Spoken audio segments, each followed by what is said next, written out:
right. So, um, all of you are a crew working on the same ship. You have been working on that ship for a while. Um, if you want to take a moment to, while I'm talking, to think about what the name of your ship is, you certainly can name it. But you all are a deep space service and rescue team. You, along with your navigator named Barnes, who I will show here. That's Barnes. You are basically tasked by several different corporations to be available to go out on deep space service and rescue missions. Sometimes you're out patrolling, sometimes you start from a more central point, such as Titan Station in the Sol system, which is where you all happen to be currently. You do each individually receive a call to return to your ship that day, and on your ship, you receive your mission statement, which is your mission briefing here. To travel to Wolf 1069. It's approximately 93 days of travel, so you'll be in long sleep. There's a station there that needs assistance.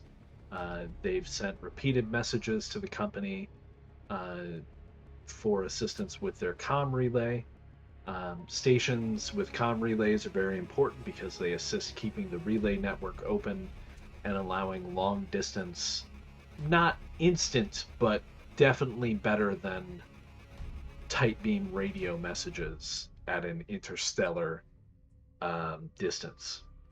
Um, so yeah, as you can see, if the relay goes down, then communication and system will be difficult and nearly impossible with control, which is your kind of central authority for the rescue teams. So your objectives as you prepare to set out are to assess the situation, repair the comm relay, and render aid as needed, as is your usual brief. So, the expectation when you receive a mission brief is generally to launch within a day. Um, you're all on Titan Station, so if there's anything in particular that you're interested in doing or picking up before you launch, you certainly can. Uh, to that end, people often in games like these ask about equipment. Those Dark Places is not an equipment heavy game. That being said, if there is anything you want to shop for to pick up, you certainly can. We're not going to deal with money necessarily, but within reason, you can request or requisition a lot of equipment. Not necessarily weapons, although we'll get to that. But if there's any specific tools or anything like that that you think you really want your character to have, um, you can, within reason, come up with probably a few items before you leave. What equipment does is if equipment is going to be useful to a role, then when you make that roll, you're just going to indicate that you have gear or if you don't have gear. And it's going to give you a +1, regardless of whatever equipment it is. Um, so yeah, I leave it to you. Are you all interested in heading out immediately, or do you want to take some time? Is there anything you want to look into getting before you leave? Or is there any research you want to do, or anybody you want to speak to? You know that you're heading to Nagel Station in the Wolf 1069 system, but that's about it. You're muted, Leslie. Leslie, you're muted. I can't hear you. In Discord. Yeah, there you go. Sorry.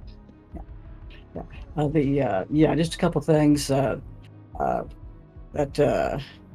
concoction they give us to come out when they come out of hyperspace is worthless.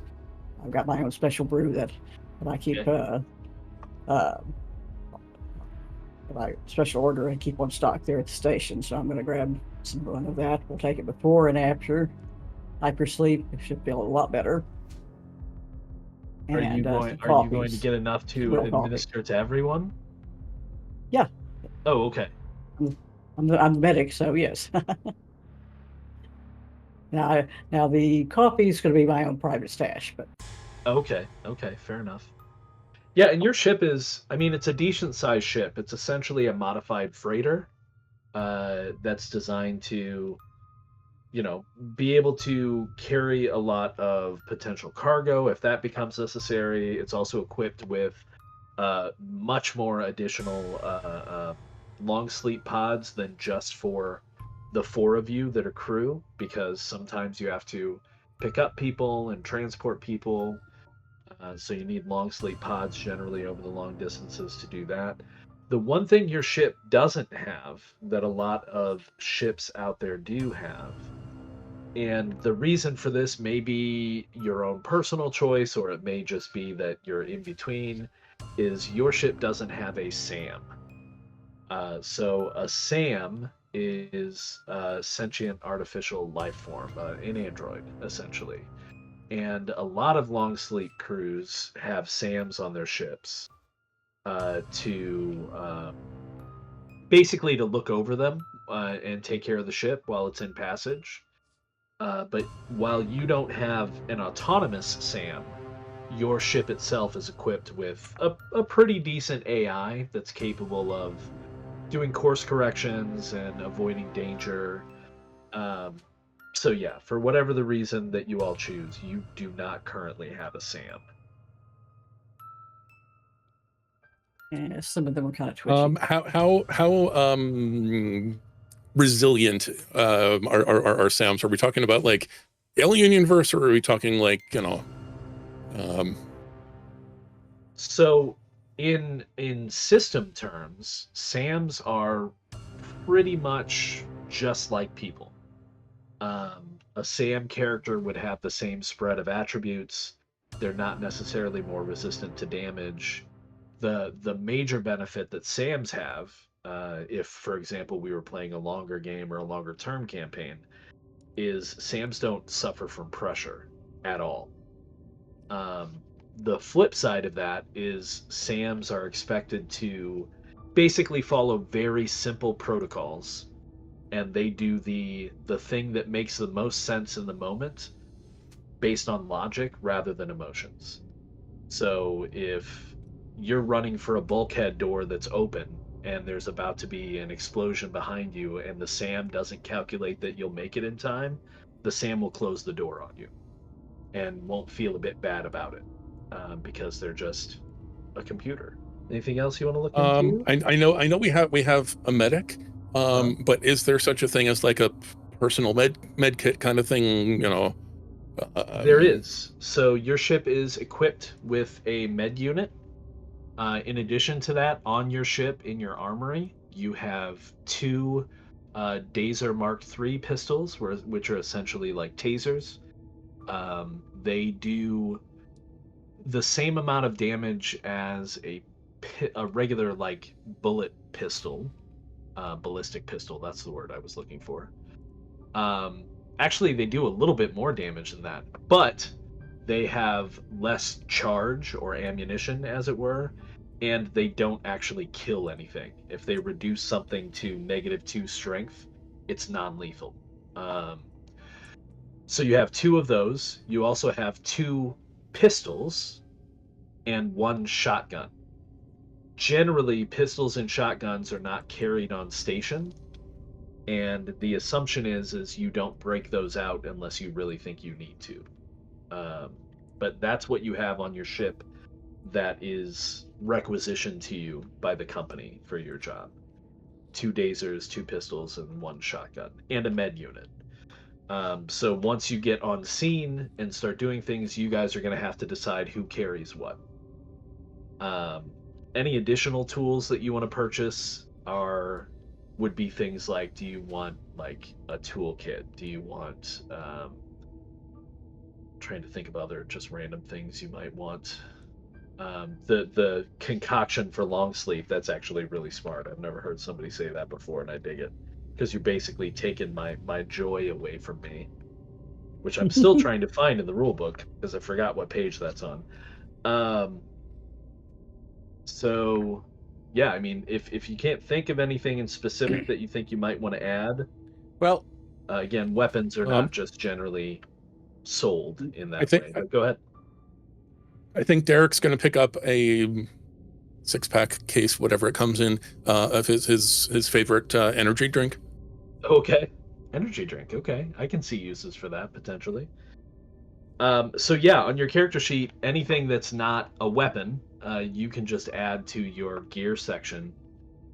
If you click on the little icon there with the little pencil in the box, you should be able to add stuff underneath your ID chip and your comm unit. Who Now on these go ahead, Leslie.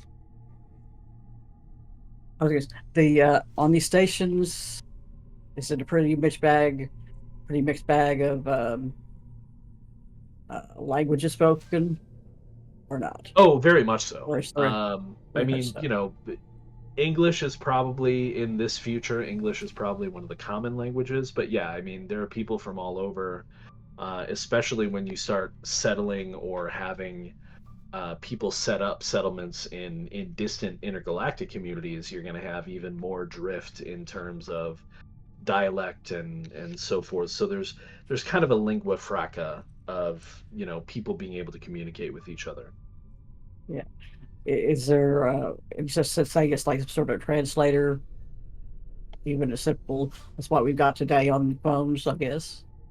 Or yeah, that would be something that your ID chip would or your comm unit would essentially handle. Yeah, for sure. Okay, so I don't need to. Yeah, okay. For known languages, right? So it's not really something you need to worry about. Jake, what were you gonna say? Who is captaining the vessel at this point? Like, who would be the leader? It's a good question. You're just a team of rescue folks. I mean, you don't have rank necessarily. You've been selected because you have, as individuals, you have a wider breadth of knowledge and training than a lot of people do. Like, you know, again, to put it in system terms, most NPCs only have one positional ability, unlike you guys, which have two. But Derek Garrick is the pilot in this case? He's the primary pilot, okay. Yes. You also have your secondary pilot, Barnes, who is not going to take a lead role because he is not interested in that. So I think then... You could also decide to run by democracy if you want. Well, in terms of the equipment I'm requesting, I think I'll just put it this way. I'm, you know... checking in, I'll say that Derek is also checking with me the equipment that we're being provided with for this mission. And as I'm going through the box, and I notice Derek there, we go, DG. I swear, whoever designed these so-called state-of-the-art repair kits never had to use them in the field. Take, for example, this NanoFlex multi-tool. A marvel of modern engineering, according to the brochures. Supposedly it can reconfigure itself into any instrument I might need.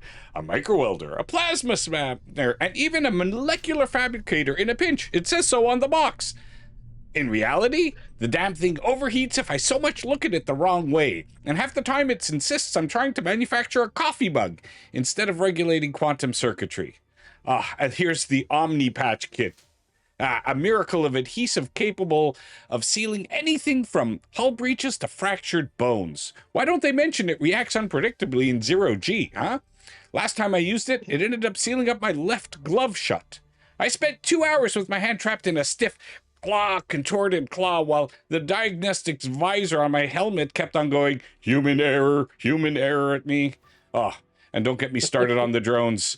Oh, the auto-serve units, the indispensable assistants, designed to take the burden off human engineers. Except, of course, they come with an AI that insists on second-guessing me. Are you sure that's the correct approach, Chief Technician? Perhaps recalibrating the flux capacitor would be more efficient. I mean, come on! I was rated 20 out of 30 in my class. Jesus Christ. No, you floating idiot. I just need you to hold the panel in place for me. but by then it's already locked itself into some safety protocol, refusing to move until I authorize it with biometric scans, a verbal confirmation, and then if the last incident was anything to judge this by, a short essay on proper procedural ethics. At this point, I trade in every fancy tool in this kit for a good old-fashioned wrench and some duct tape. At least those don't argue back at you. Eh? You know, you can get that down in D sector. Yeah. You want something done right. Speaking of drones, Hey, Sella, you want something done right, you just got to do it yourself. Yep. I think drones, your ship Derek does has have- wandered off like about a third of the way through the rant. through the diatribe. Nice. Oh, yeah, I wasn't looking at you while I Just was needs somebody doing it. to I'm listen just to like, So, yeah, if there's nothing else in specific that you want, I think probably heading out to the ship and prepping for long sleep, using Sella's special cocktail if anybody decides to. I mean, you could say no thanks, I trust the stuff that we use, but I don't know. You've flown with Sella before. You know, if you've used it before, her cocktail tends to lessen the long sleep sickness, as it were. I think as I'm enjoying the cocktail, Sella, remind me, how many more years are you in for? And Dead. Oh, wow. I'll be out long before you. I was drunk and re-upped.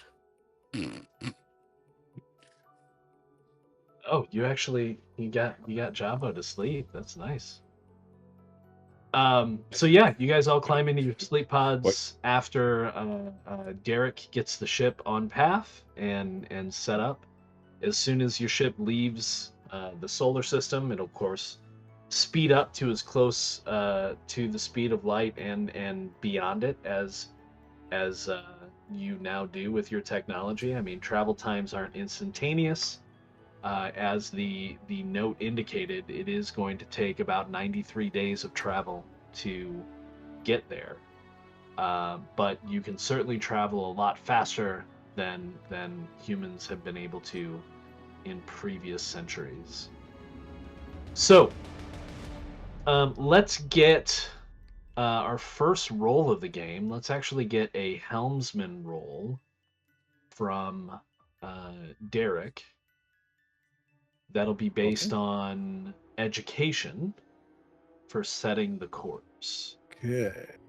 And Barnes has already done the navigating aspect. Oh, so. nice. Okay, so there was a standard test, which the difficulty is a 7. Since you rolled a 7, that's a partial success. Basically, all it means in this case is that you've got the path plotted well, but maybe there's an extra day or two to your travel time, rather than shaving off a couple of days. So you experience nothing in long sleep, not even dreams. Coming out of long sleep is like returning to consciousness from true unconsciousness, not just sleep, but you've been zeroed out, you've been blanked. And so when you come to, I'm going to need everybody to just roll a d6 for me. Don't make it a test, just on the chat window. Just pick a d6 and roll it. And I will mentally add a bonus to everybody's roll. You too, Jake. Yeah, there you go. Yeah. Well, the saying, by the way, that your Jonathan character Hicks has when he runs this game is, just don't roll a 1. just don't roll Just a don't 1. roll a 1. In this case, though, because of the wonderful cocktail that you received from Sella. I'm trying to figure out why your character picture wasn't shown when you rolled the die. Oh, because you rolled it with the stream assist. Oh, I know. I'm here as Jabbo. Oh, did you roll it as Jake? I did, That's weird. yeah. Okay. Well, no matter.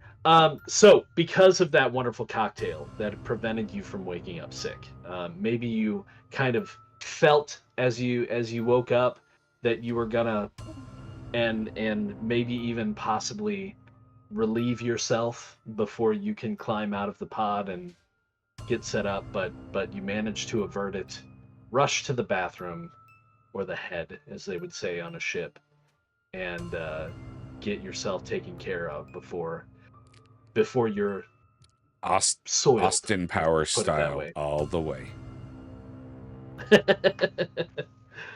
So you all have arrived in the Wolf 069 system, 1069 system. 31.2 light years, 9.6 parsecs from the Sol system. This is a main sequence star with one notable planet, Wolf 1069b. It is actually in the Goldilocks zone for, or what we believe to be the Goldilocks zone for a planet. And so long before humans came here, once we were aware of the planet, a lot of people assumed that it might be habitable and useful in that way. Once we arrived, unfortunately, we found that it wasn't quite so habitable. I mean, there's no atmosphere, but there is a lot of useful material on the planet, and so a mining concern took an interest and set up a station so that people could go down and mine the minerals and ores and other useful elements from the planet. And I think we will switch now to this. If it lets me.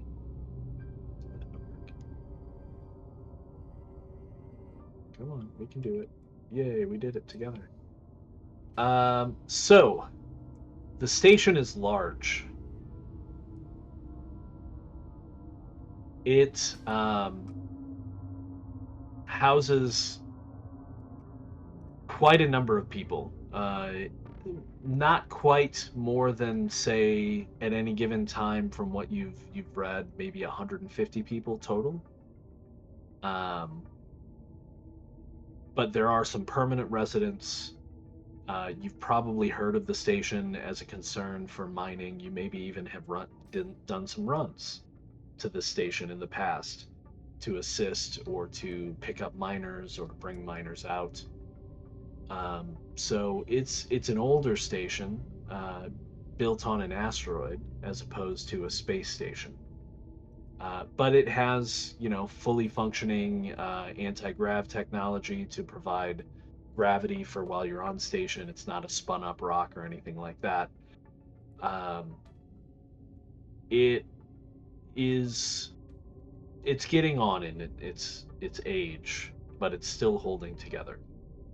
Now, as you approach the station, one of you, I'll let you decide who, notices that there is an alert on the comms unit. So who would be looking at comms while you're flying in? Probably not Derek. Would Sella or Jabo, or is it Yabo? Jabo it is, but probably Jabo. Sella, since she is the communicator. Liaison, yeah. I suppose. Okay. Yeah, exactly. She may be there to do the initial, hi, we're coming in, this is what we're coming in for, blah, blah, blah. Sure. Yeah. Well, if you've been trying to make contact, you haven't been able to. You're just getting static. You also may notice that the message, that the alert that's blinking on your console actually indicates that it was sent a while ago. It looks like probably about 2 or 3 weeks ago, but it just recently got through, which indicates that there's some problem with the comms relay. And so you see, it's not your comms relay, it's the system relay, which would be on the station. Your equipment seems to all be working fine. Yeah, but wasn't that why we were coming here to fix? It is, yes. Fix it? Okay. Yes. So, if you open up the notification... I just want to make sure that I'm understanding correctly here. Because you said The distress signal was sent like 2 to 3 weeks ago, but it took us 93 days to get here. That is correct. So, like, we started responding to the distress before they got the distress? No. No. You were coming for a set mission to Okay. assist with the comms Okay. relay. This is a new All right. signal. Okay. And All right. to be clear, this signal is coming from control. It's not coming from the station. So Oh, this is okay. essentially, as I'll show now, an update. So I'm going to show this and give everybody ownership, so you should now be able to see it in the journal as well anytime you want. Did I show that? No, I showed that wrong. Hang on, let's try that again. I'm going to show this and give everybody ownership. There we go. So can you see the new one? The mission update? It's like they bounced back our own mission to us? Oh, is it the same one? Oh my god. The comms here are worse than I thought. I mean, Hang on. Yeah, they are bad. I was gonna say, Here, let's try this did they one. try turning it on and off again? But the message would take 93 days to get there. There's the update. Yeah. There's the update. That's what we get for not having a comms officer. Right. No, you do. Liaison is technically comms. That's what you get for having an unskilled GM who's still working with a lot of this stuff. Let's see. Observer, not owner. So, does anybody want to read that out for the stream? Mission update, C437.36. Contact with Nagel station lost. Investigate station. Repair comm relay. Reestablish contact with control. Warning: comm relay is down.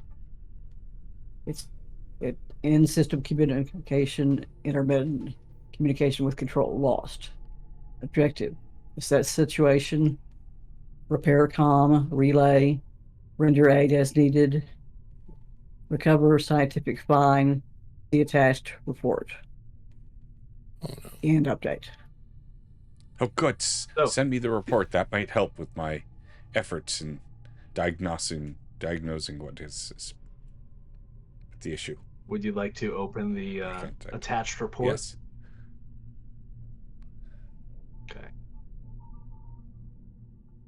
Damn it, the report is written in alien. Oh, there it is. So I'll read this for you. Nagel Station Lab Report C43715, Dr. Elias Corin, preliminary analysis of the mineral sample from the surface mine reveals a highly unusual crystalline structure with unique electromagnetic properties. The material interacts with local comm frequencies in an unpredictable manner, occasionally producing unexplained signal interference.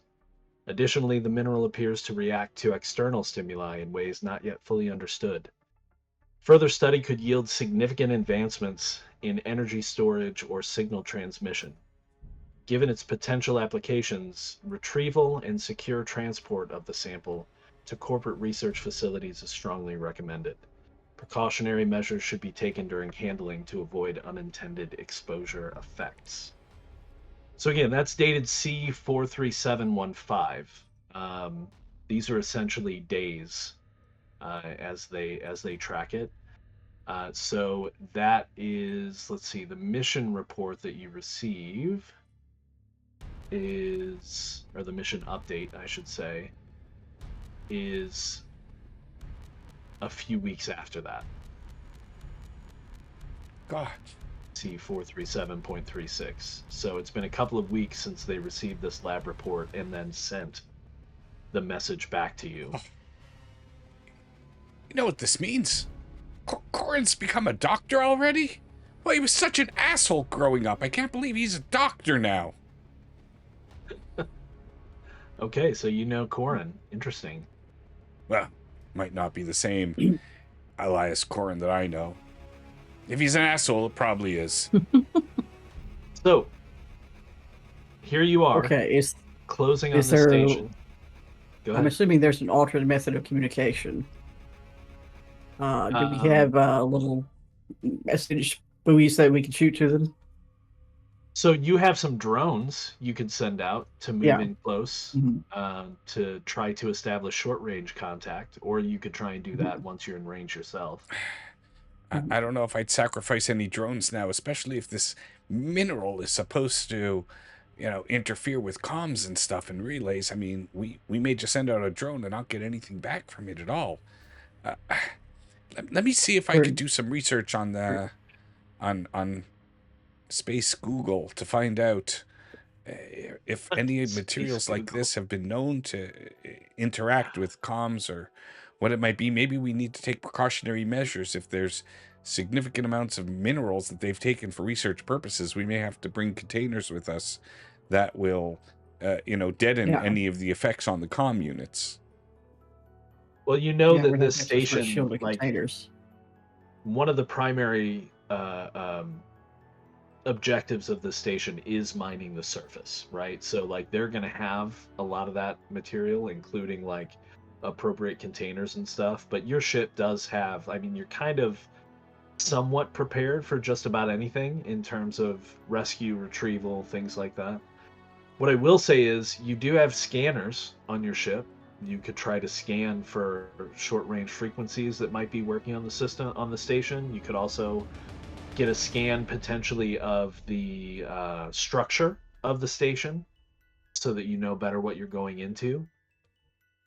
Let's But do that that, first. Let's get a scan of the station. okay. So scan is, it's kind of up to you. I mean, science could definitely do it. It'll definitely be education. But you Okay. could also do it with liaison because liaison officers often use scanning technology. Helm could pull it off as well because often you have to scan other ships. So anybody Yeah, who well, wants to make a roll or use the consoles in front of you, you could all potentially do it to see what information you find. So education and Helm, science, or liaison. Hmm. Okay, well, I've got uh, education and liaison would probably be that's pretty good Okay. So yeah, just click on education because that's and got then three. make sure you've Yeah. got it set to um, Helm or yes for your primary or secondary, depending upon which one liaison is. And then for the gear, I'll give you all a +1 for using the ship sensors. Okay. Now, so we're not using obviously the roll Yeah, so liaison to primary, the right? chat. Right. Yes. So click when Okay. you click education, hit primary, and then hit yes for gear. 10, nice. Yeah, but it's Anybody else want to make a it's my roll? secondary, I think, Mhm. because I'm. Primary, and then what for year? Yes, for year. Okay. I'll leave the scanning to the book smart No, folks. you know Okay. what? Okay. So then, what I just do hit enter or what? Yep, just hit the little check mark at the bottom of that window that popped up, and that should roll it for you. Oh, there it is. Okay. I think because I think I did select secondary bonus, it might have given me credit for primary instead. I don't know if that was a Oh, programming that's fine. thing. Even a 9 would have been Mhm. okay. So with 2 9s, you're gonna get a bit of information. First of all, you are tracking. You can't connect at this distance. You're gonna have to get, because of the size of the station, the composition of the asteroid, and the walls itself. You're going to have to get a little bit closer, but you are tracking at least 2 comm units. No, 3 comm units that still appear to be functioning. Your with 9s for both of you, I'll also tell you that your life signs detectors indicate that the station is still largely populated. It looks like there might be a bunch of people down planet doing mining, which is not uncommon because there technically are like domes and habitations down on the planet as well. This is kind of like the residence for, it's largely residential for like the mining concern officers, but also for shipping and storing and sorting all of the ore and whatnot. So it looks like you're probably got 50 or 60 people maybe on station right now. But it's strange that you're not getting that many comm unit messages. You're only getting 3, or indications of active comm units. It's been so long. And then also, maybe they've given up on comms so far. One more thing, if it'll let me just do the one, you get a scan of the structure of the station. Oh, nice.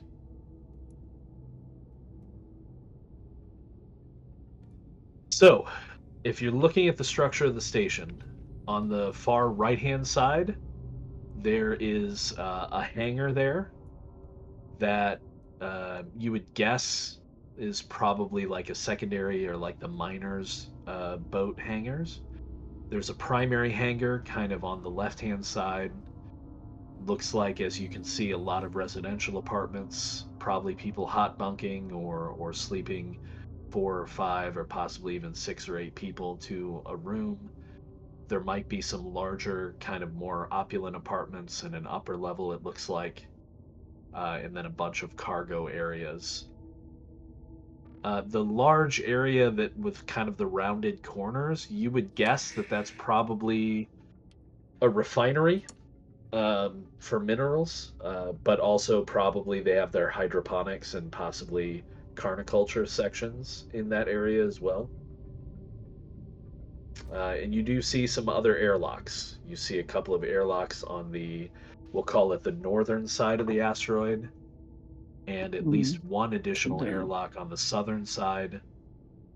And if you can see them a little bit different colors, you can see a couple of, it looks like air vent ducts that also have airlocks, kind of in the middle. How big is our ship? Is this the kind of thing that we, would expect to land in the shuttle bay, or the kind of thing that needs to dock? Excellent question. So your ship will fit. It'll be tight, and you'll have to make a roll, but you can potentially fly your ship into the main docking bay. It will not fit in the secondary docking bay. If you fail a roll there, you might damage the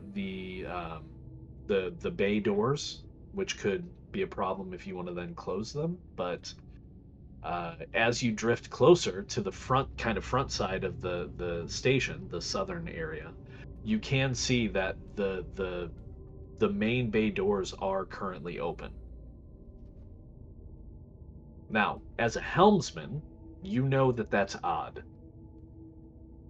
A station would not just have the main bay doors lying open unless they knew a ship was approaching and you've had no contact with them.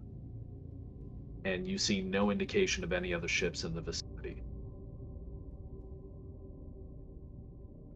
Well, could they, do they have they have sensor arrays too, even if their comm units are out, that doesn't mean their sensor arrays are. Potentially. Yeah. Plus, somebody could be looking out the window. That's also possible, sure. Now, if you wanted to get a better look at what's going on, you could potentially kind of drift around the station and do a 360 kind of view of, because right now you're just seeing the scan. Or we could send one of our drones. Or you can send a drone check around. out the Sure. bay. Absolutely. Yep. Yeah, Derek, I know you fit into tighter places than this. If you got home and your front door was standing open, would you think something was up? But like, I want to know what's going on inside before we go and land. Like in there. Scylla said, they probably could see that we're coming. They can't communicate with us, so they opened the door so we can go in. But let's fly around for a bit. I'm happy burning days of until retirement. Yeah, let's fly around. One more day outside the cryo. Sure. Yeah. I mean, I've never been to this asteroid before. Maybe I have. Probably not. If I've been here, their comms would probably be working today. So I know there's enough interference Yeah. I know there's enough interference that long distance doesn't work. Right. Would I know enough about the tech to know whether short range might still work, B, whether we'll be able to talk to the drone, Sure. C, whether if something is interfering that badly with communications, is it going to interfere with other systems? So it's Yeah. possible. If the comm relay is down, just down, then you should be able to control your drone because your drone functions on like a tight beam connection. Yeah. You even with the comm relay down, you're still probably several hundred kilometers out from this station, right? You haven't done a close approach yet. Um, Once you get within say 5 kilometers or so, if the comm relay is down, you should still be able to connect with people with comm units, unless there's interference of some kind. All you've been able to establish so far is that there are comm units functioning, which is more of a sensor thing rather than a transmission thing. Presumably, I if they think- weren't working at all, they wouldn't have them turned on. So Yeah. maybe we Yeah. get in close, get a Well, Right. decent eyeball. yeah. Go from there. I can't help but wonder, Stella, you said that the comm that we just read was sent how long ago? 2 weeks? 3 weeks? Yeah, roughly 2 weeks or so. Maybe as we're coming by, going around, we'll see if we get other comms coming in. I mean, if they try to communicate out regularly, maybe we'll have more communications from like 11 days ago, after a bit going around. That's Well, to clarify, the mission update that you received came from Control behind you, okay. and it included the attached report. You have not received any communications from the station. Okay. All right, fair enough. Yeah, let's How fast of transmission are these? I'm assuming they're using relay stations or what? Sure, with the comm relays up, generally it does still depend upon distance or so, but at 31 light years, you're probably looking at a maximum of like 3 to 6 hours for a message to be So relayed. it is faster than the ship travels. Okay. It is, yes. Okay. That answers that question. Now we were getting them. All right, that's Yeah, so I think we're take a gonna spin. take once around the block, fairly close, see if there's any, if we see any, battle scarring. I don't know. Okay. How close in do you go want to from get? 5 kilometers is Um, a decent distance. You would know that as a helmsman. That would also Yeah, that would also I don't have enable a sense you of to- scale, so yeah. Sure.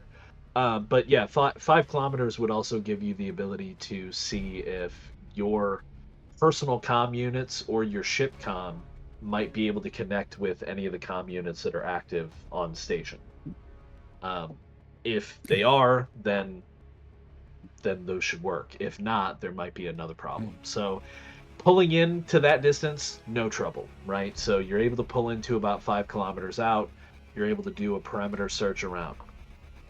You're going to get a couple of bits of information for free, assuming that you make the attempt to connect to the comm units that you detected.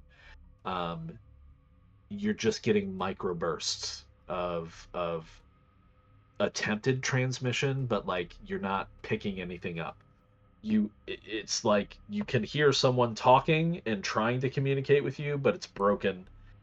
And there's also kind of a weird like dull hum that none of you are familiar with that underlays everything.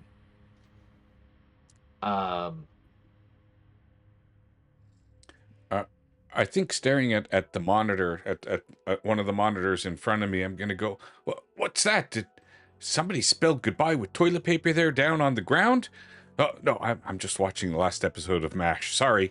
I'll switch back to the comms.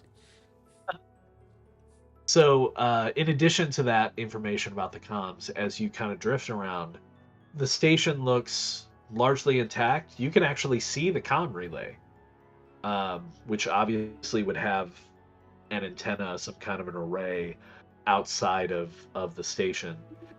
And Leslie, I would say that you're able to see, even just visually, that the relay is intact, but it doesn't look like it's powered. You don't see any lights or anything on the superstructure of it that would indicate that it's functioning, but it looks intact. And then why as would they you not have that power up even if there was interference if they keep it powered up? as you complete your circuit of the asteroid, and we'll just keep it in 2D rather than have to go through the whole all around it in several orbits. But as you complete your circuit, one thing that stands out to you a lot is that the minor boat hangar, the smaller hangar on the right-hand side of the map, its doors are closed, but they look like they've been kind of exploded outwards. Roughly about the size of a small system boat that would be the kind of ship that they use to transport people down to the planet and back up. It's not an interstellar ship like yours. It's just a system ship. But it looks like it has just been wrenched open, blasted open, not by an explosion. It looks like somebody literally just rammed their mining boat out through the doors. And Like without that. sending in a drone, you can't see any more detail than that. But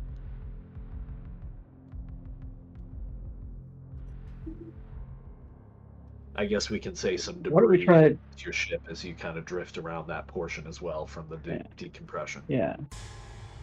Why do we try the drone on a totally different frequency from the standard communications? Okay. So, like, That's a good idea. this? Yeah. So you can modulate just- the frequency to something different and send the drone in for sure. Yeah, something the opposite the opposite end of the spectrum from the one that is usually in use. Yeah. Okay. So do you want to send it into? Are we sending it into the miner's hangar or to the main hangar? Or do you want to check both? That's going to take time. Why don't we start with where we see damage? Yeah. Okay. Yeah. So, 'Cause something Derek, clearly happened there. right. Derek obviously will be piloting the drone into the hangar. The opening is large enough that you can easily get a drone in. A drone in this case, you're thinking of something that's probably 10 meters in any direction, or what is that in feet? 10 meters 30? would be about 30 feet or so. I mean, drone is not what we today think of a drone. This is a space drone, right? But a 30-foot by 30-foot cube, roughly, it doesn't obviously fill that whole space, but something about that large, easily going to be able to fit through the hole. You don't have to make a helmsman check to try and do it. So as you fly it in, you're not really having any trouble with controlling it. Modulating the frequency seems to be a really good idea for maintaining control over the drone. And you get it into the hangar. Obviously, you're looking through cameras, your connection whatsoever. And it looks like there is another pirate boat in the hangar, just wrecked. It looks like it has been really kind of torn apart by explosives. And there's a lot of damage around that boat, in the floor of the hangar and the wall that it's close to. Somebody set off some high explosives in this hangar. But it's not anywhere near the hole in the hangar bay door. You're muted again, Leslie. I can't hear you. With my background in security, would I be able to tell whether that explosion was like from inside the pilot boat or from outside like an attack? That's Why what I don't was you gonna go be- ahead and roll education security for me? Okay, so it's difficult to say, but you're thinking maybe because of the damage on the walls and the floor that it would be from outside? Wait a minute, that's not right. Okay, I'm sorry. Yeah, I clicked the wrong thing, but it's still just a 5. It's better than a 3, but it's still awful. Sure. So your best guess is maybe from the outside. But you'd have to get a closer look, you think, to be able to tell for sure. Like with your Mark 1 eyeballs. Yeah. Now, you were muted, Leslie. Did you ask a question or? I was basically going to ask the same thing that he did. Oh, okay, gotcha. All right, so also I should point out that as your drone is kind of moving through the miner's hangar, it looks like the airlock doors to the miner's hangar are intact. So even though the hangar is decompressed, there's a good bet that the space behind will not be. It doesn't look like the station is completely lost integrity. Well, if we are getting out to go and investigate what happened, we better take our suits with us. Well, either way, you're not going to fit into the miner's hangar No, unless you float in. But if you go in the main hangar, you're still going to have to suit up because the main hangar is open. Yeah. Well, I really don't like. I'm beginning not to like that idea either. So. Well, another option is you can always go to one of the other external airlocks, or possibly even to one of the ductwork airlocks, if you wanted to. If you want to avoid the obvious open door. We're not freighter sized, correct? But for that, you'd have to do an EVA. We're not freighter sized, correct? Our ship? So, I mean, you're a converted freighter, yeah. but you're not currently, you don't have any cargo modules attached to you. So, Okay, so we are freighter sized, so it is reasonable to assume that other freighters will only come in through the main hangar door. There's no other way for the freighter to land to collect it. Correct. Okay, so. Yeah. Yeah, and from your scan and from flying around the external area, it looks like you would have a hard time getting your ship close enough to extend an umbilical to any of the other airlocks. So you'd have to float in if you want to use any of the other airlocks, which would require an EVA. I looks to me like this station needs way more than just comms repair, but comms repair is the first thing they need, so they can call out for extra engineers and welding units or whatever they're missing here to be able to fix whatever damage was caused. Let's try and call the individual comms and see what happens. So, calling the that individual looks- comms, are you using the ship radio or your personal comm units? Would we be Ship able comms, to like, if we can communicate to our drone, which is now inside the station, would we be able to use the drone to send a shorter range message? So your drone's not really designed to do that. If you wanted to call it back to the ship and do some work on it and kind of prep it to do that, you could. That'd take time. All I need is a little Here's my tinfoil. thought. Let me cut that off at the pass, though. Well, let me cut that off at the pass, though, because that would also require that any comms that it attempts to communicate with is on the correct band. And if you haven't spoken to those people to tell them, hey, you need to modulate to this different frequency that we're using, then if there are interference, then you won't be able to do that. If that makes sense. Look, it's like being on. It's not exactly the same, but it's like being on different channels on a radio. And if they don't know what channel you're using, I mean, we could use the standard road. But here's my question: is okay. If we use the any our personal communicators or the ships. Uh-huh. I would kind of worry about what sort of reply we might get back. Do we have security? Do you have enough to where you can catch any malicious programs, anything like that might piggyback on top of the signal? I mean, yeah, he could potentially try and do that. Set up like a program to do that. Security could do that. Science could do it, or you could work together and help each other out if you wanted to set up a protocol like that. Sure. Yeah, I'm just getting a bad vibe here, so I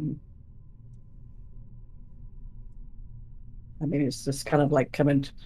If we could talk to them, like maybe get a sense of their voices, but well, that's why I was right. asking if you wanted to use the ship comm or your individual comms, because if you use your individual comm, it's not gonna and somebody hits you with some kind of signal or virus, it's not gonna transfer to the ship, right?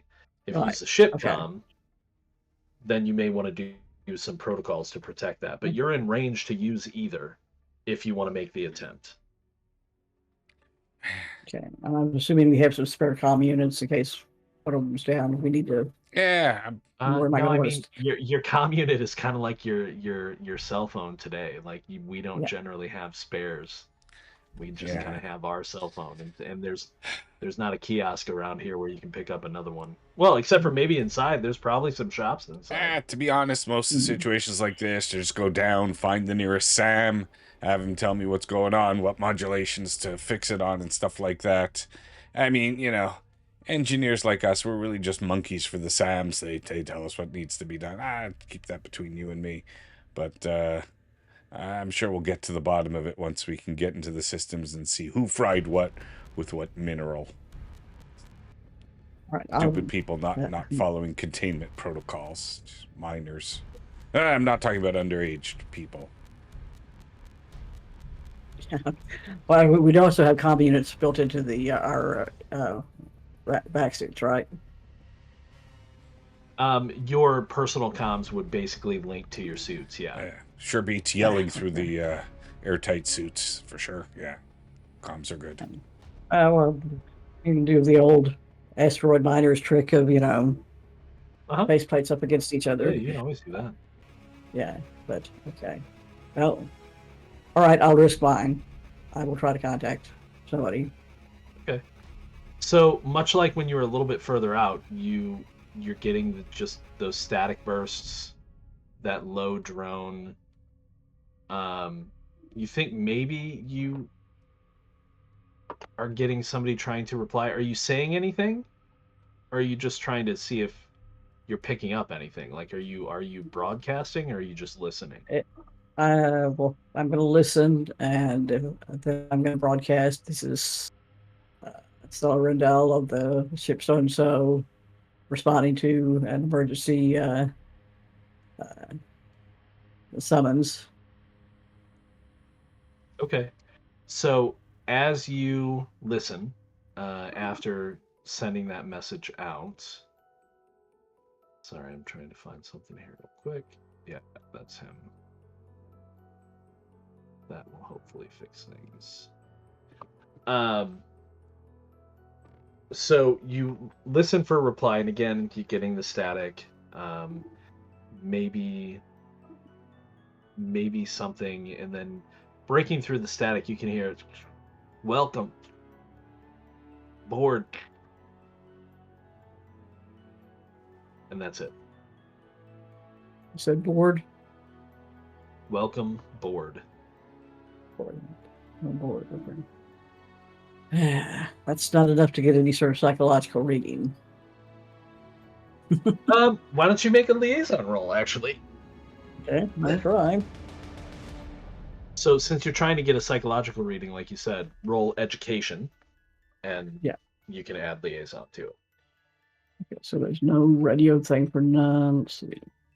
But there is. No Okay, gear right, bonus. So we want to do education. We want to do we want to do the middle one. Okay, yeah. So the primary. Okay. Yeah. Oh, 9. Okay. So I made that hard on purpose, but yeah. So as you are uh, trying to parse it, what I will tell you is that you get the sense that the response that you received was from a. It's like there was no emotions at all. So your best guess, a Sam responded to you. Okay, I think we got this. Does have a Sam. Well, a station this side There's a- probably would have Yeah, more than several. one. Yeah, Yeah. but one of these communications, communications is Sam. So Do you want to, just to throw this out here, just in case you hadn't considered it, do you want to broadcast what modulation or band you're using, or do you not want to give that information away? I don't want to give our private one away. Okay, that's fair. Question. Okay, so we had people trying to get off. Looks like they maybe it was an attack on a ship inside. It got damaged. Another one forced its way out of the hangar, and it would be one of the shuttles that would go down to the planet. Have we tried? Yeah, potentially. It's like, yeah. Well, I mean, there's no place else to go around, is there? No, it's only the one planet in the system. So either they went down to the planet or they put their ship on hardest burn they could to the closest deep space station, which would be a very long trip for them. Mhm. But if they had long sleep pods, they might be able to pull it off. Have we considered trying to talk to the people on the planet? I was about to ask myself. So yeah. Okay. Did our scan earlier tell us whether the folks down on the planet have comms, or Well, since we're farther away from the planet than scanned, the station? Yeah, you scanned the station. If you wanted to scan the planet, that would be separate. But just to kind of rein back in that aspect of it, I'll say that with a little bit of work, you're able to try to pinpoint what's going on the planet. Or maybe are able to pull up information about where the surface mines were, and you do actually manage to get into contact with a group on the planet. You've had to pull away from the station a bit to do that, which would indicate that there is some kind of strange interference coming from the station, if you hadn't processed that already. But once you're away far enough from the station, and are able to find one of the surface mines, you get into contact with the foreman down there, and he's like, "Are you all from the station? We haven't heard from them in weeks." No, from the ship so and so. We received a emergency request for emergency aid, saying that their comms were going down. Oh yeah, station's been having comms issues for months, but we've not heard from them. We've been left down here on the surface. The last boat went up a couple of weeks ago, and none of the boats have come back down. We're running low on supplies. Well, you could say they're their comms have been compromised. Little engineering joke there. We'll get them fixed up and stuff. In the meantime, what is it that you need most urgently? We'll relay it out to the base and have them send you what you need in the meantime. Well, keep in mind, anything coming from... Well, you can't contact base right now. Well, we're going there to see what happens. And to fix their comms. No, I thought you meant control. Oh, okay. I was going to say, like, anything coming from control is going to take 90 days at least to get here. So you're a rescue vessel, so you do have, like, survival kits and food and things like that for just about any eventuality.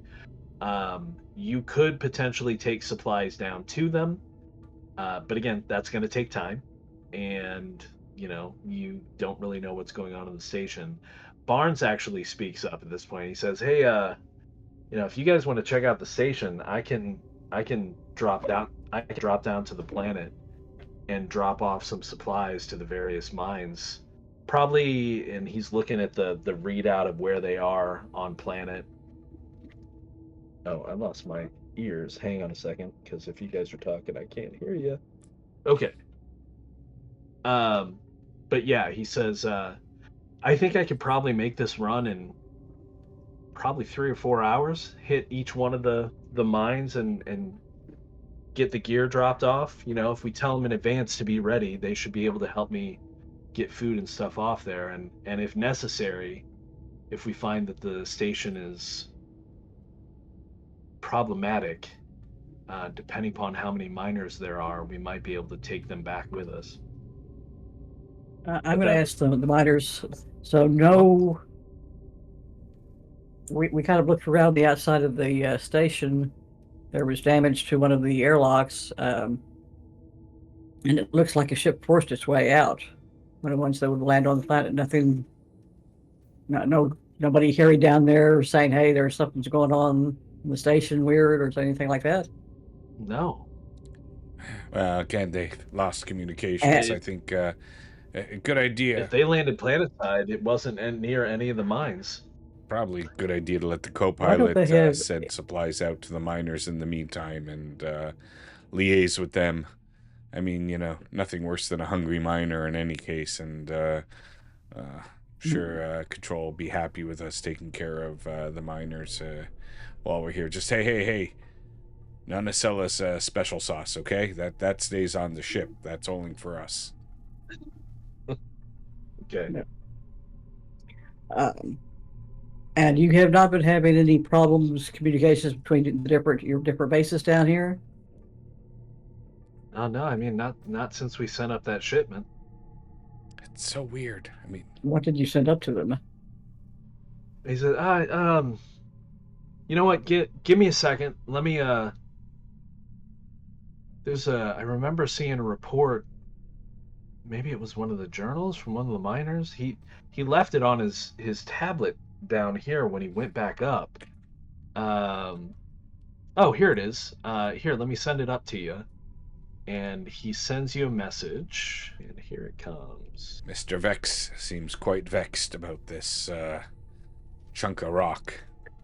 Symptoms that, well, I mean, if there was some sort of radiation poisoning, is there any form of radiation poisoning that might account for the symptoms they're referring to?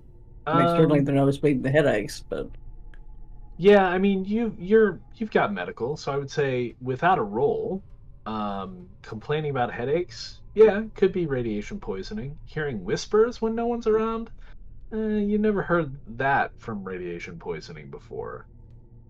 Unless it was damaging his brain. Sure, it certainly would coincide with some kind of serious brain damage. I'd like to ask the folks on the planet if they know, like, which particular mine this sample was from, and if anything, if the miners who have been working in that mine are okay. So yeah, the guy you're talking to, he's like, John, by the way. Yeah, it was our mine. That's why, Vex, like I said, he went up with the last shipment that had that crate on it. It was marked to go to the mineral lab. But aside from the rest of his team, which I sent back up to get some relaxation in their quarters back on station, Red and who's the other one? He mentioned somebody else, or is it just Red? Oh, Dav. Red and Dav, they went back up with it, but like I said, nobody else was having any issues. Red and his team, they were in deep, like they went down deep, and after reading this a couple of days ago, I did send a team down there. They found where they pulled it from, but they don't see anything else like that. There's no other weird minerals, just the normal stuff, heavy earth elements, things like that. And when we go down that deep, we wear radiation suits and everything we can to protect ourselves from what we might be mining. So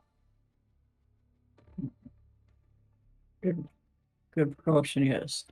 All right. Well, we'll get back to you on that. And Okay, I mean, like I said, we're running out. We might last a little bit longer if you want to check out the station, but we really appreciate some supplies, and I know the other camps would too. yeah, yeah. I guess we have to do the what's what was pilot's name again? Uh, Barnes. I guess we got a lot more and get the stuff to Well, them, but So it's a choice you can make. You Mm. can fly the ship in. You should be able to get in the main hangar if you want, or like I said, you can spacewalk to one of the exterior airlocks and basically have the ship hold station. Um,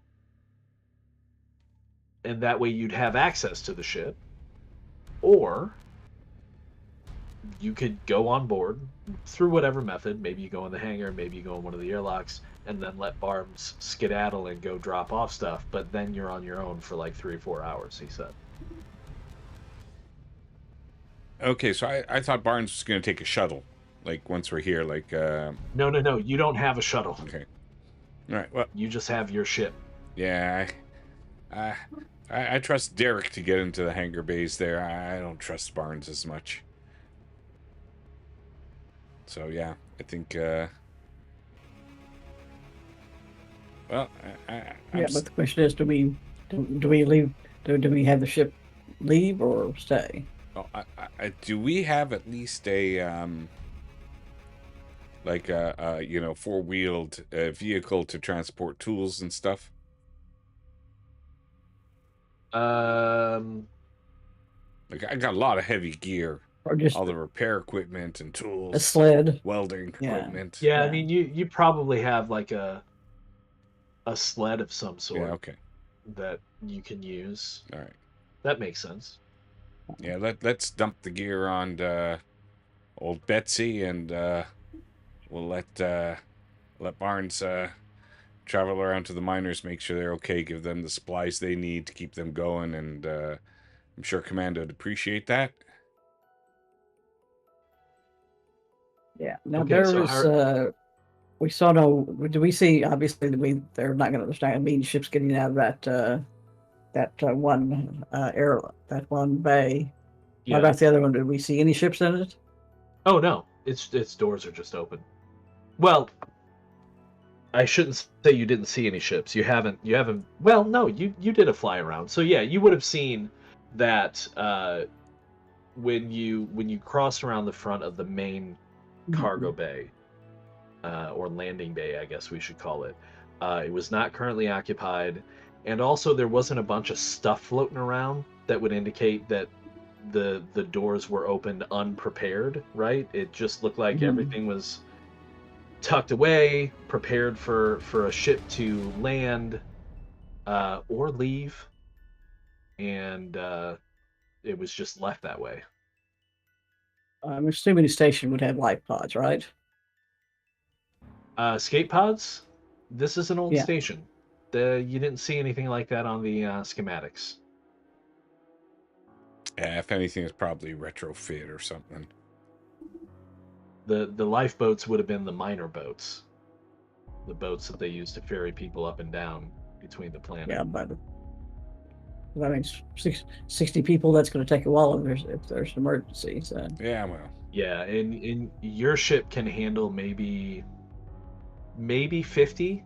We'll say that you've got like 50 pods. look, Long sleep pods in addition to yours. we see the life signs down there. Everybody seems to be fine. Miners are still operating. Everything's good.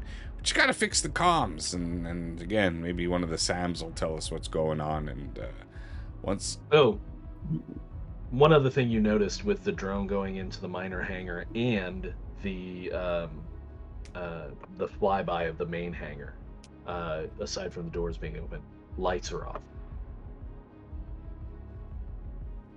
off or on? Off. Sorry. Well, okay. That's not good. yeah, well, if they're suffering from the same type of headaches as the miners were before from being around that thing. You know, people with headaches get sensitive to light, so maybe they turned off a lot of the lights until they probably don't even know that stuff is causing headaches or stuff. We probably gotta find the material and contain it, and maybe we should keep our suits on until we do. So we're going to go down armed. I'll bring my two. Generally protocol is you don't, but I think that's the security. We're going on. Yeah, we're going on to a situation to where we can't establish communication. Well, true. Yeah, just don't shoot any of my comms if you're gonna. I think we can make the case that somebody trying to blast their way into one of the pilot boats qualifies as an attack, and therefore, by the rules of the corporation, I think we can justify being prepared for. Okay, so people not being friendly. We're gonna say, since you guys are prepping to board the station, we're gonna say Barnes does. Maybe to Jabbo's dislike, Barnes does pilot the ship into the hangar while you guys are all getting ready, right? And you maybe hear like a whine of a little bit of metal on metal against one edge, and then feel the ship kind of jerk slightly even over the inertial dampeners. And Barnes comes over the intercom. He's like, "We're good. It's fine. We're good. I'm good." Ah, God. That's why he's co-pilot, you know. Yeah. And so yeah, how as the security officer, how does Derek want to pass out your weaponry? Again, you have 2 dasers, 2 pistols, and a shotgun. I'm kind of inclined to say everybody else gets one of them that they want, and I will grab the leftovers. we could put like the same thing, like the shotgun or whatever, on his sled, covered up. Oh, potentially. Kind of a holdout weapon. Big holdout weapon. All right, if you want me to... But I just want to know so I can put the weapons on your sheets. Okay, if you want the shotgun to ride shotgun on my sled, that's fine. You guys grab the pistols. Hey, I'll grab a taser. Okay. So, taser for Sella? I suppose I could use the... Now, we're not going to go so in depth as having to worry about clips or anything, but you will need to, when your weapon is dry, you are going to need to reload it, which is going to take an action if that comes up. So you've got a daser. What do Garrison and Javo want to take? I'm not grabbing anything. If they put if they want to put the shotgun on the sled, then it might come in handy. I might be able to use it to wedge between a certain place and pry as a tool or something. I could probably use it as a good tool. Yeah, I think I've got a taser on one hip and a pistol on the other. Okay, sounds good. So we're gonna leave the other pistol on the ship. I thought Sella was taking it. But we've got the shotgun. No, Sella's got a daser. Oh, then I'll grab a pistol. That's going to be easy enough. I just don't want to carry around a shotgun with me. It's fine. Fair enough. You've got the other pistol then. And the shotgun's on the sled. Okay, so get everything together, tools and whatnot on the sled, including the shotgun. You get everything on the sled strapped down. Head down to the essentially the cargo ramp so you can get the sled off. Suit up. Because again, you're in the cargo, the landing bay with no pressure, no air. So everybody suits up. You know, I heard a story. I don't know if it's true or not, that they call these things sleds after olden times in Earth before they even had the wheel. They invented the ski, and they'd put things on there, and they'd have these big wolves pull it. They'd call that sleds. All right, so I think I've heard something like that too. So you guys shouldn't be able to see anything yet, unless I've done something horribly wrong. We are like Schultz. We see nothing.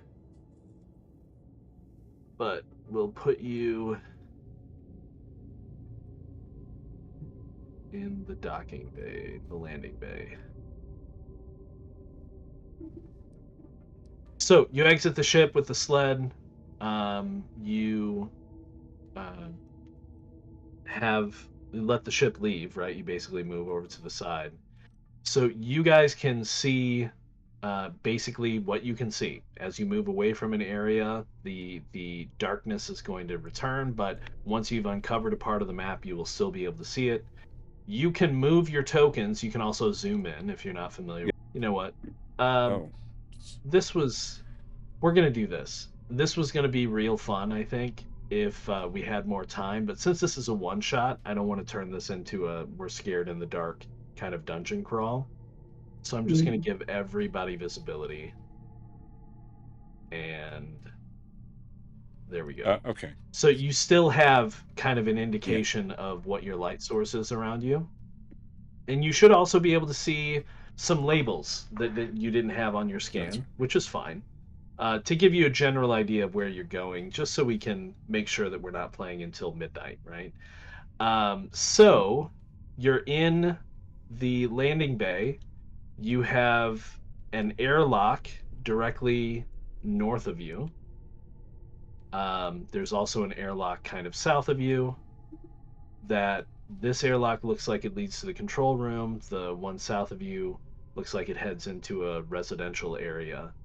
And as I said, although it is currently everything is kind of stowed, there's nothing floating around.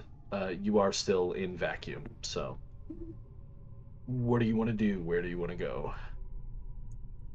Well, I'm going to follow the security. I mean, I'm following Steve.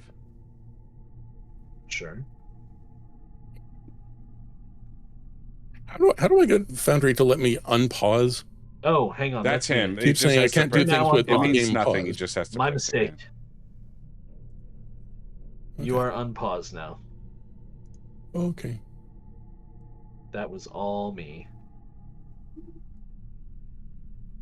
Okay. So I think we head to the Landing Bay control room. That seems like a good place to find out why the doors were open.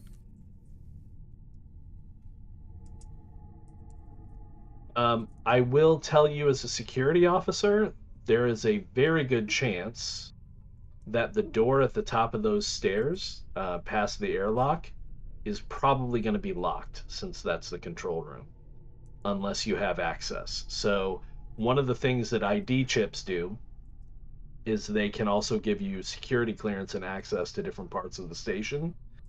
And unless you want to try and hack the door, which Jabo can certainly attempt to do, you're going to need appropriate access, either yourself or from somebody else's ID chip. And just to be clear, an ID chip is not something that's implanted in you. Think of it as something that's like slotted into a card, or maybe you wear it on a lanyard around your neck. It's something you can take from someone else, if need be. But if you want to head that way and hack through the door potentially, if it is even locked, you can certainly do so. Well, I mean, I think I at least go and take a look and verify that it's locked and it's okay. So yeah, if you want to move yourself up there by that door, is everybody else following, cycling through the airlock? Yeah, go ahead. I'm just dealing with some production thing, so go ahead. You can. Excuse me. Somebody having some fun with some blasters. Okay, so I guess we're moving up to the doors, right? To the up here, right? Yeah, I think we come from up here, and yeah, we go inside there, yeah. Well, you're not inside because yes, once you get to the top of the stairs and you try that door, and you're this little hallway and stairway is pressurized. Good. It is cold still, and the lights are still off, but it is pressurized. The doors can be hacked, or they can be forced open. But this one is locked.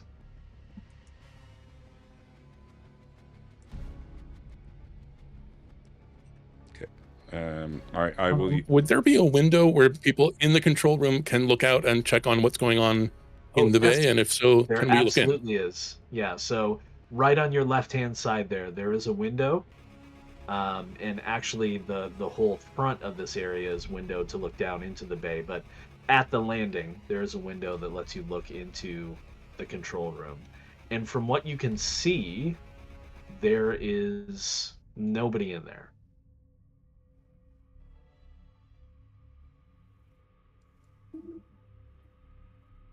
I guess I'll try to bypass the security on the lock, so we can move in. So you've got a sled full of tools, which I assume you're going to use. Your sled can go upstairs as well. Yeah, okay. We'll say that through some advanced technology of wheels that move in a strange fashion, you're able to bring the sled up. Yeah, the stairs. I'm assuming it's partially motorized. I'm not pulling it on snow. Yeah. Yeah, no, you've got like a remote control for it, for sure. So yeah, you can head up to the door and give it a go. Are you going to try and hack it or open it manually? I think I'm going to try engineering. Because it might not trigger any alarms off that we're here, as opposed to if I'm trying to hack a system electronically. Oh, sure. I'm going to try that, but... Oh, you know what? No, I'm sorry. Science does make more sense, so it's going to be the secondary, and I will put a gear bonus. So it will be trying to... Because I think if I'm able to do it here, it might be easier for me to continue on other doors in case. Like, whatever I'm able to learn from this, as opposed to having to engineer brake or engineer contort. Right. And I think engineering is always like it's going to be my, last resort if I have to actually break something here. I mean, Control wouldn't be happy with me breaking the equipment. Yeah, give us that roll. Oh, wow. Okay. So, yeah, definitely with a 12, you're going to be able to crack that open. Wow, 12. How did you even get 12?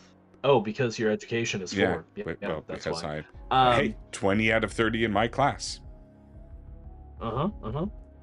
So, yeah, Jabbo is actually able to crack the door for you. You don't hear any alarms go off.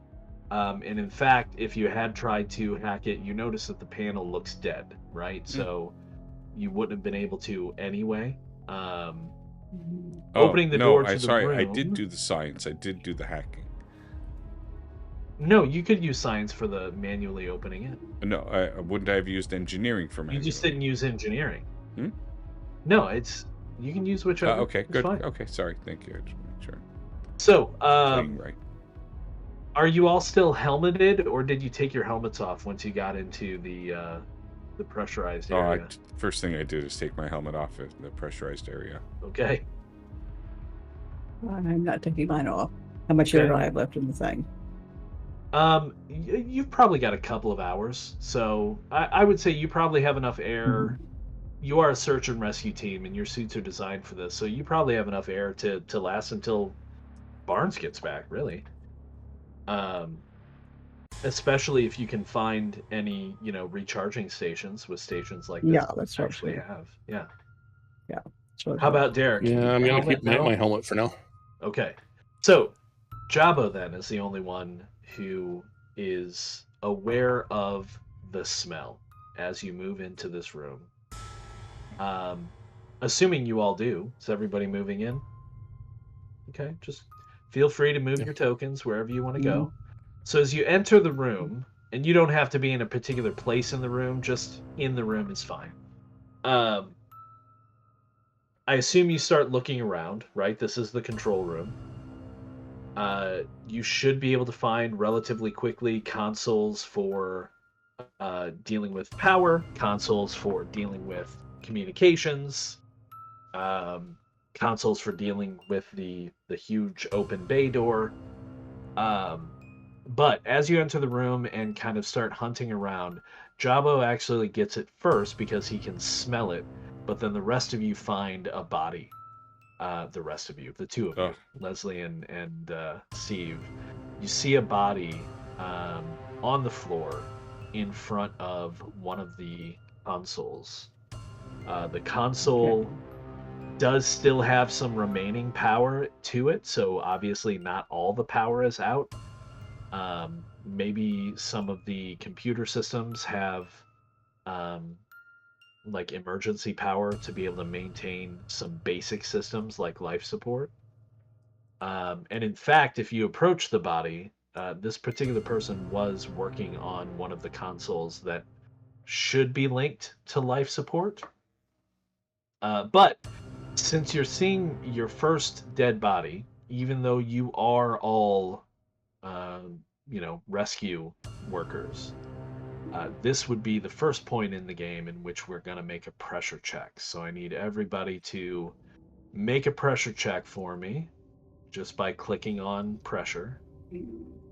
And you want to get higher than 10. Oh, no. Oh. So that's 2 fails. And that's even with the medic, right? Okay. So we add 1 to our pressures. 3 fails. Yeah, so everybody adds 1 pressure. God damn it. I'm here to just click on the box on your sheet. Here to fix comms. Not expecting to see a dead person. This is a whole different ball game. This. I'm down. I'm taking a look at the body. So, looking at it in terms of medically, like cause of death, that kind of thing. Okay. So this person has been bludgeoned to death. And if you want to make a medical roll for me, we can talk about how. Okay. So education plus medic, right? Correct. Yes. Secondary. Do I have my med kit with me? Oh, did you take the med unit? Well, yeah. I mean, I thought that was just kind of assumed for medic. I don't like to assume, but that's fair. Yes, you can have the med unit that's on the ship.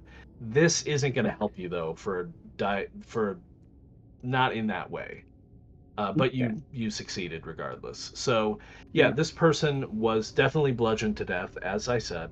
It looks like more than just bludgeoning. It looks like they were throttled to death by another person using their bare hands. You can see the ligature marks on their neck. Definitely impacts from fists. It looks like, from the way that the ligature marks on the neck are, that she was accessing this console and somebody came up behind her and ended her life. But it looks like she, and it is a she, it looks like she had suffered before that as well. There are some older injuries, not super old, but like, in terms of timeline. It also looks like with such a good medical roll, I will tell you that, and I think for that, I'm going to require another pressure roll from you from this revelation. It looks like she continued to be beaten after she died. Like someone was just continuing to pound away at her. Oh, and you succeeded, so no pressure gain. Excellent. Everybody get back on your helmets. Probably too late, but get it back on. Why? Because of some insane lunatic here that just suffered from... Yes. Okay, we just had a thing about people hearing voices. Now we're having somebody bludgeoning somebody to death and continuing it afterwards. Well, I think this is quite premature, but you're the doctor. If you're ordering helmets on, then helmets on. I suppose I'll start to look at. Do I think that there's anything broken here other than the body that needs to be fixed for a communication standpoint? Well, I mean, if you want to roll me a engineering check to see if you can figure out, is there a problem with the power systems, or is power just shut down? You can find the console dealing with power systems fairly easily, and you can tell that it's not just going to be a simple matter of flipping a switch. I'm plugging in the tester, and as I plug in the tester, you see, good old cables and plugs, much better than this yellow tooth technology they have today. Yellow tooth.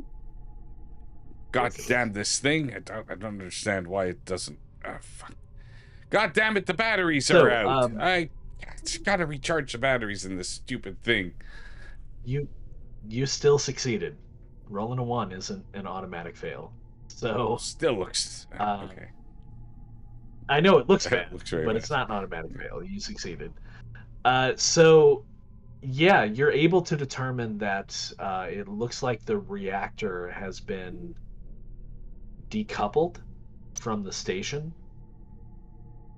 So it's just not providing power. And there are batteries, essentially, that are charged by solar power that are able to help maintain some things like minor life support and things like that.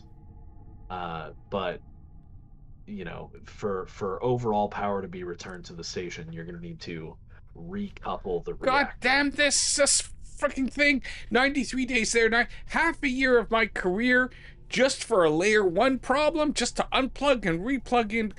Somebody could have done it here already. Ugh, this is not going to look good for my report. This is going to affect my bonus this year.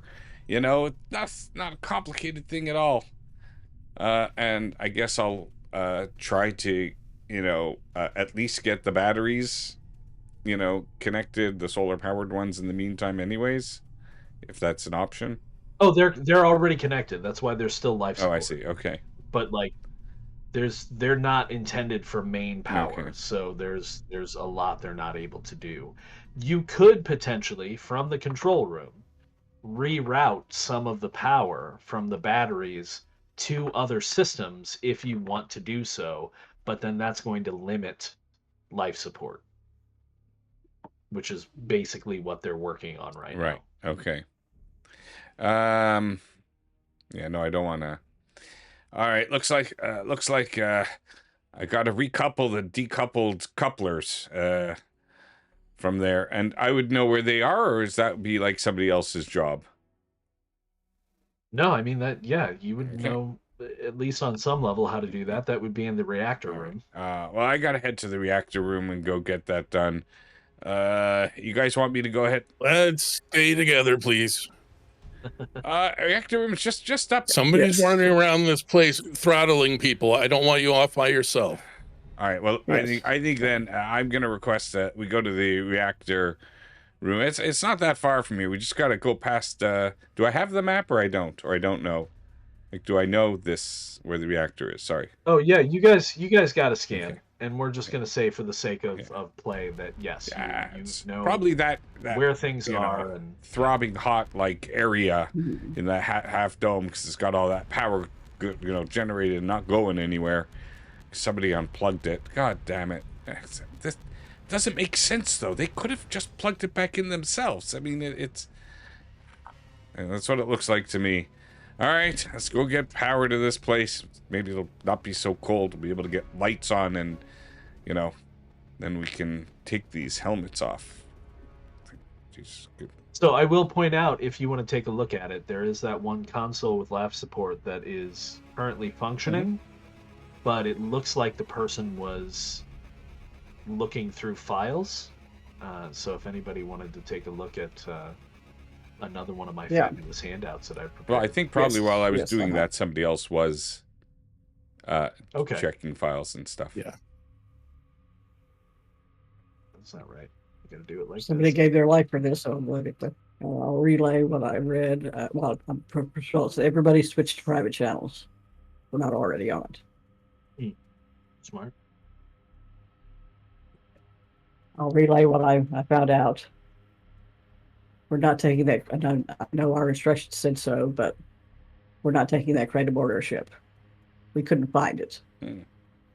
You've Or it looks like been somebody instructed by the destroyed it. company to. Yeah, we're I just know. here to fix comms. That's why.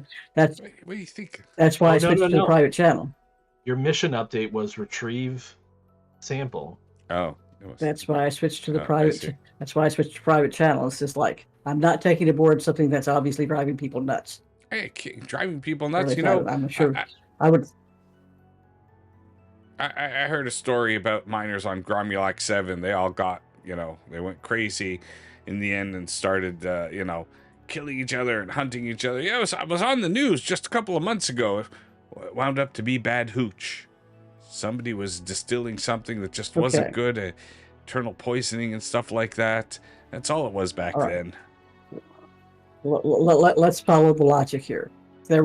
People were having problems. The 4 people that found it originally were having problems when they found the rock.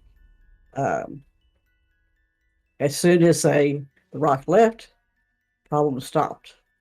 As soon as the rock came here, problems started.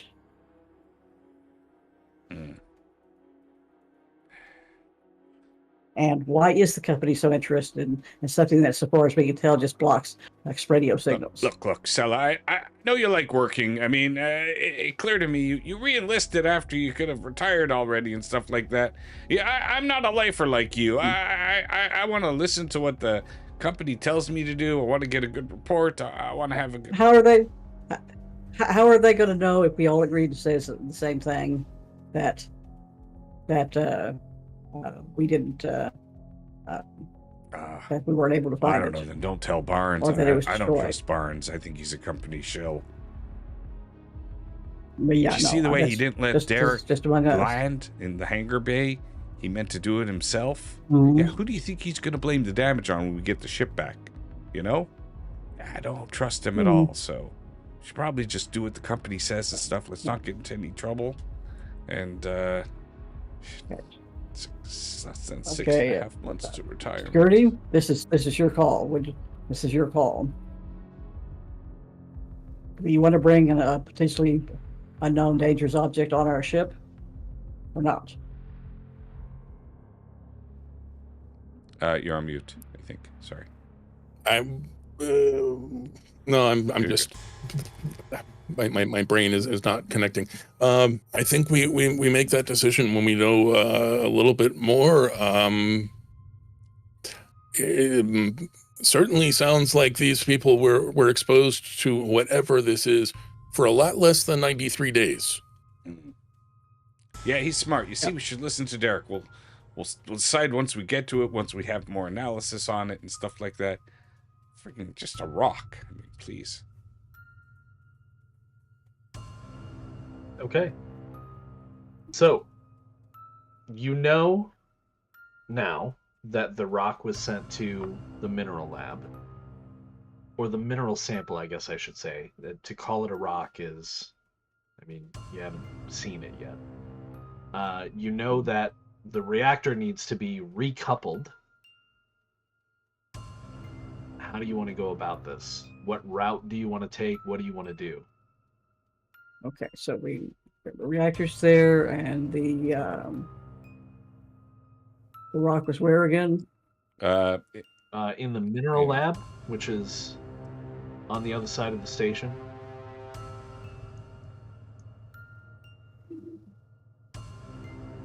To the east. I'd say we do the reactor first. I mean, that's the lifeblood of the station.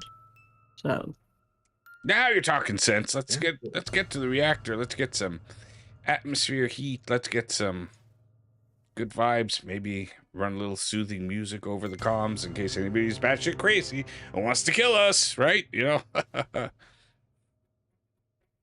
Sorry, I've been under a which way little do bit you of wanna pressure go? here already, so you know, I like to relieve the tension with a little humor. Do you want to go through the offices or through the residential?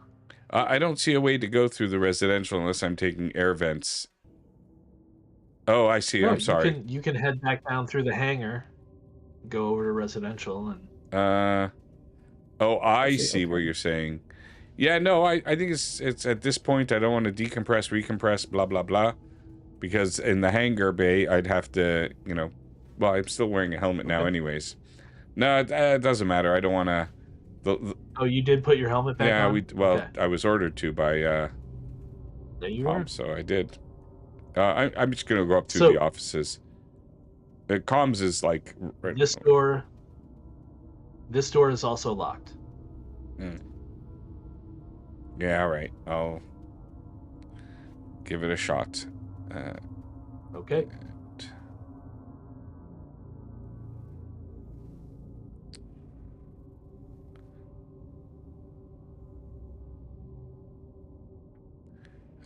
Secondary bonus, gear bonus, yes. Good old sled. All right. Did that 8. not Okay. register? It did. You 10. know, it did. Yeah, no, I got Yeah, 10. no, the stream froze up Was it for my wrong? screen. I gotta take care Oh, of that. okay. That's fine. So you managed to get this door unlocked. As you unlock it, do you just open it up? Well, I mean, I would I'm think that assuming I you would unlock just, it and like yeah, because you're manually opening yeah. it. I'm you're not just listening at unlocking it through my helmet to hear noises on the Sure. other end. That's Right? a different game. Right. So as you open the door, in the stream of your lights, just at the edge of your vision, you see this.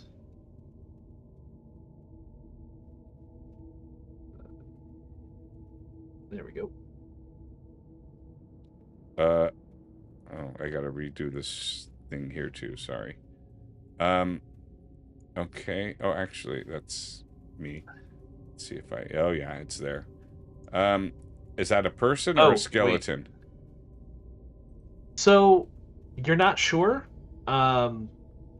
It doesn't look like a person, and in fact, the kind of like twisted gray matter almost of the head is undulating around these black holes that you kind of look at as eyes and a mouth. Derek! And Derek, get over here! I'm seeing things. Stella! I'm gonna need you to. I'm seeing things. I'm gonna need Okay, you to make a done. pressure roll for me. Oh, I'm just.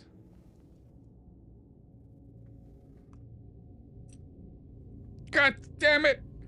Okay, so you're gonna take another point of pressure, and now you need to roll a d6 to see if you have an episode. I feel one coming on. A few, maybe not. Okay, so what did you roll? 4, and I have 2 pressure. Oh yeah, so you're fine. Yeah. I think you add Yep, pressure you're good. to the roll or something, and then you, or I don't. No. So when you're checking to see if you have an episode, you have to roll a d6, and if you roll under your current pressure level, I'm in trouble. then you have an episode. Okay. Okay, so you call them to run over. As Stella runs over, Stella, you actually don't see anything in the hallway. Or Stella, not Stella, sorry. Stella's not bringing me back on the ship either. Oh. Yeah, he's been the one that's been exposed. Okay. All right. Tell me. Now, Tell as me you what you run saw. over, and as you see nothing, I don't know if he even describes it to you, but like you see he's looking like scared at something down the hall and you don't see anything.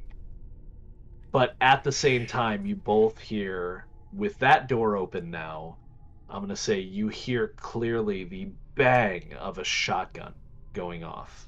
In what direction? From down the hall, you think probably over to the right. You know, Sella, So maybe we should go. in front of us, the offices. Yes, correct, in the offices. Maybe we should go through the private quarters. Gunshots coming down this way. Maybe, I don't know. Yeah. Sounds to me like somebody from the United States Postal Service is roaming around the hallways now or something. So after the Yeah, I mean, if we go down that hall, unless somebody's got a shotgun, we're sitting ducks. after you hear the shotgun, There's no and way they after missed. the ringing stops after a moment, you hear a very clear, intelligible, "Get the fuck off me!"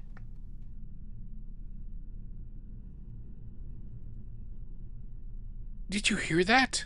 I'm gonna grab our shotgun off of the sled, and unless anybody tells me to stop, I'm gonna carefully move down the hall and see if they can see what's going on. Okay. So yeah, as you get to the I'm gonna have you phase through some walls there. Okay, I'm gonna say, Well- moving carefully, as you get to the corner and look down, what you can actually see is a woman. There she is. Who is fighting off several things. They look like people that have been like changed. There's one dead on the ground. And then there are 4 more that are surrounding her. And she has a shotgun. So I think at this point, fuck. we should. Derek, Enter do me a combat. favor. If you see Elias Corin there, shoot him for me. He's such an asshole. Oh my god. It's a lot of dice. What do you do? It is a lot of dice. So, Derek actually gets to go first. Did Sella move up with them? I saw that Jabbo did. Did Sella chase after? Well, yeah, I'm gonna move up.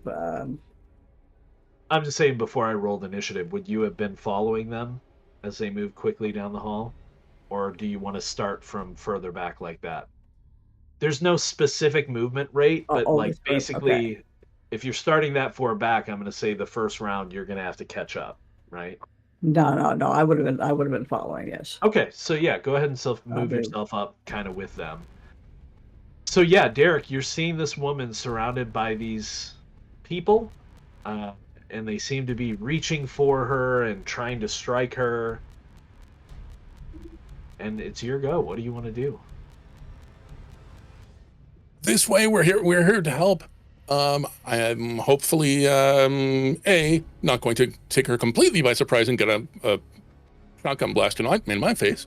But B, hopefully she will have enough presence of mind to head this way away from the other targets. If so, Tell her he you'll wants to cover start her. with a shotgun, but he's not going to. She is a Tell little her you'll surrounded. cover her. That was basically the intent. But do you want to move up and try to come to her assistance, or are you hanging back?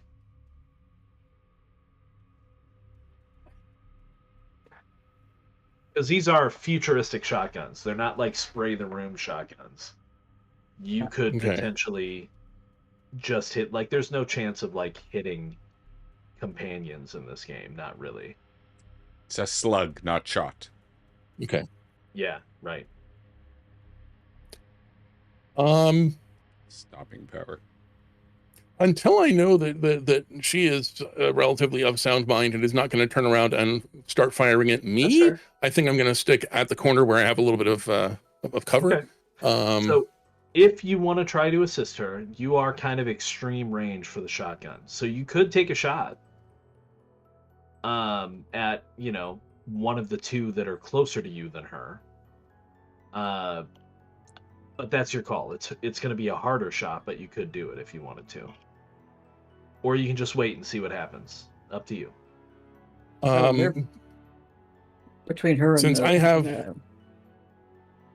they're between her and you. I mean, presumably they provide a little bit of cover for you. All right, I did not grasp that part. All right. Yeah, she is completely encircled. Okay. Since I actually have a choice of projectile weapons, You do. do they all have that same No, same just the range, shotgun. or Yeah, a pistol can actually do hit that range pretty easily. oh, he wants just to go for blood, but I think he's been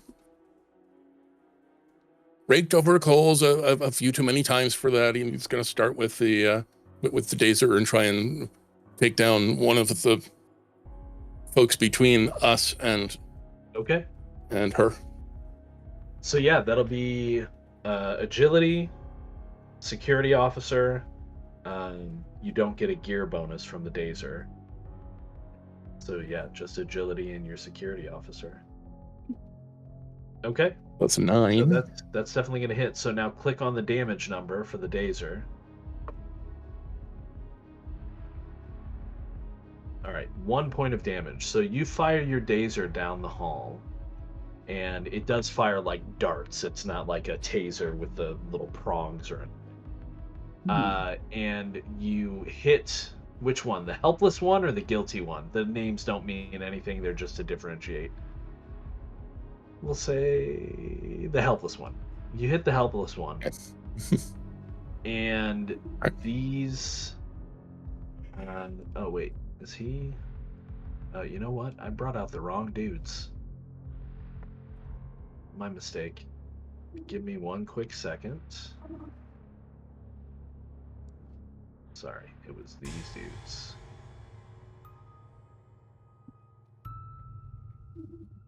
Okay, so you hit the tense one, and he is going to drop. Not dead, because it's a Dazer, but he is down. Okay. Oh, and I gotta put them in the initiative, don't I? And combat. Oh. Good, that didn't mess with our order at all.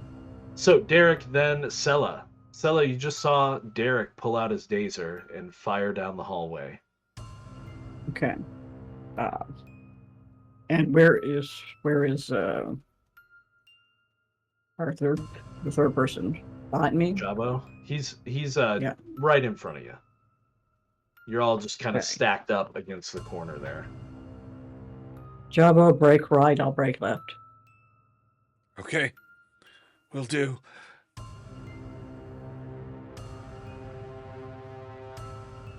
So, are you moving up to engage, or... No, I'm moving up to shoot. Oh, okay. So just kind of to the corner? Or just around the corner? Like here? Yeah, just around the corner. Yeah. Okay. Well, he's going to break right, I'm going to break left, so he should be... Yeah, exactly. Okay. Yeah, that's fine. About where you put That's what me. you said, yeah. So yeah, you can fire your Dazer. There's one in between you and this woman. Okay. Let's see here. Oh, and it's actually the one that's going to come up in the spread. Okay, so agility plus anything? No, because you don't have security officers, so it's just agility. Okay, so that would be none. All right. 9, you said no gear bonus for No gear bonus, yep. Just none and no. Nice. Okay. So, that is a success. So you're going to click on the damage number for the Dazer. Which is? Under your gear. Okay. Oh, I forgot to write it down. So the number oh, 4 there it is. there. Okay. You just click 4. 4. Okay. Okay, so you also Yeah. deal 1 point of damage, but for this particular opponent, that is enough to drop them unconscious to the ground. So now this woman has a path to you, should she choose to take it. Jabo is up next. All right. Nervously leaving my sled behind, grabbing out the pistol that I have. I'm Sorry, I'm using the wrong. Rush past.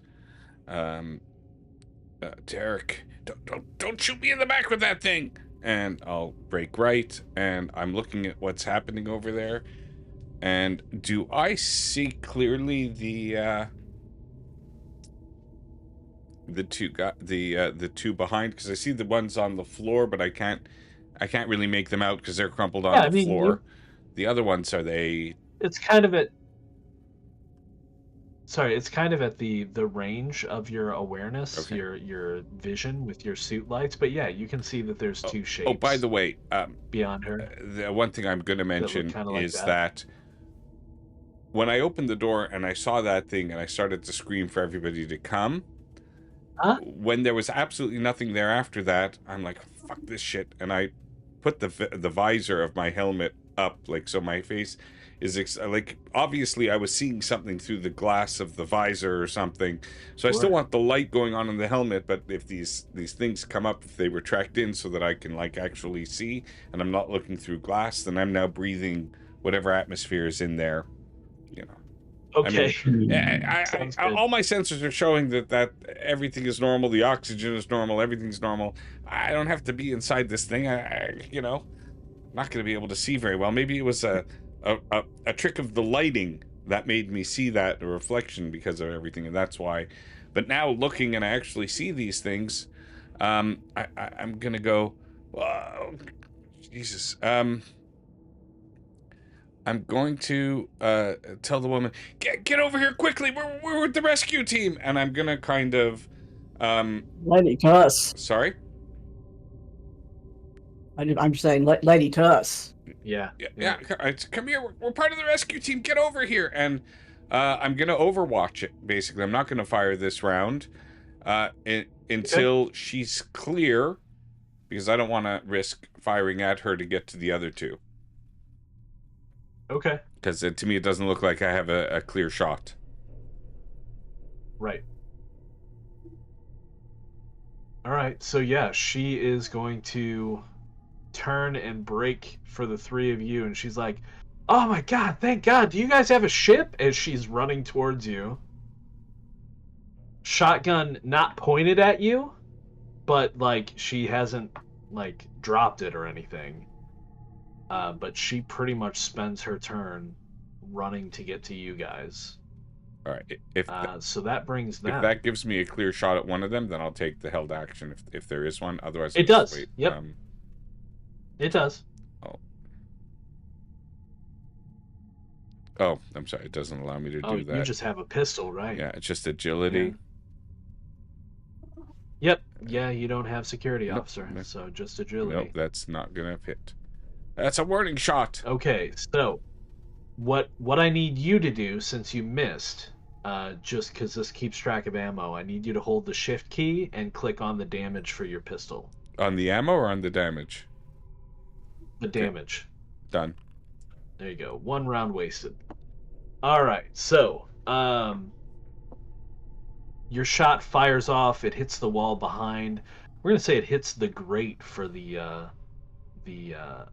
ductwork. Oh, that's just great, Brian. That's just great.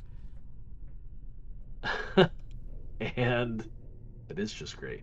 And they see 4 of you now, and they break and run around the corner and disappear. What the hell are those things? It's like I don't know. They were people. That's not people. I know people. I've seen people.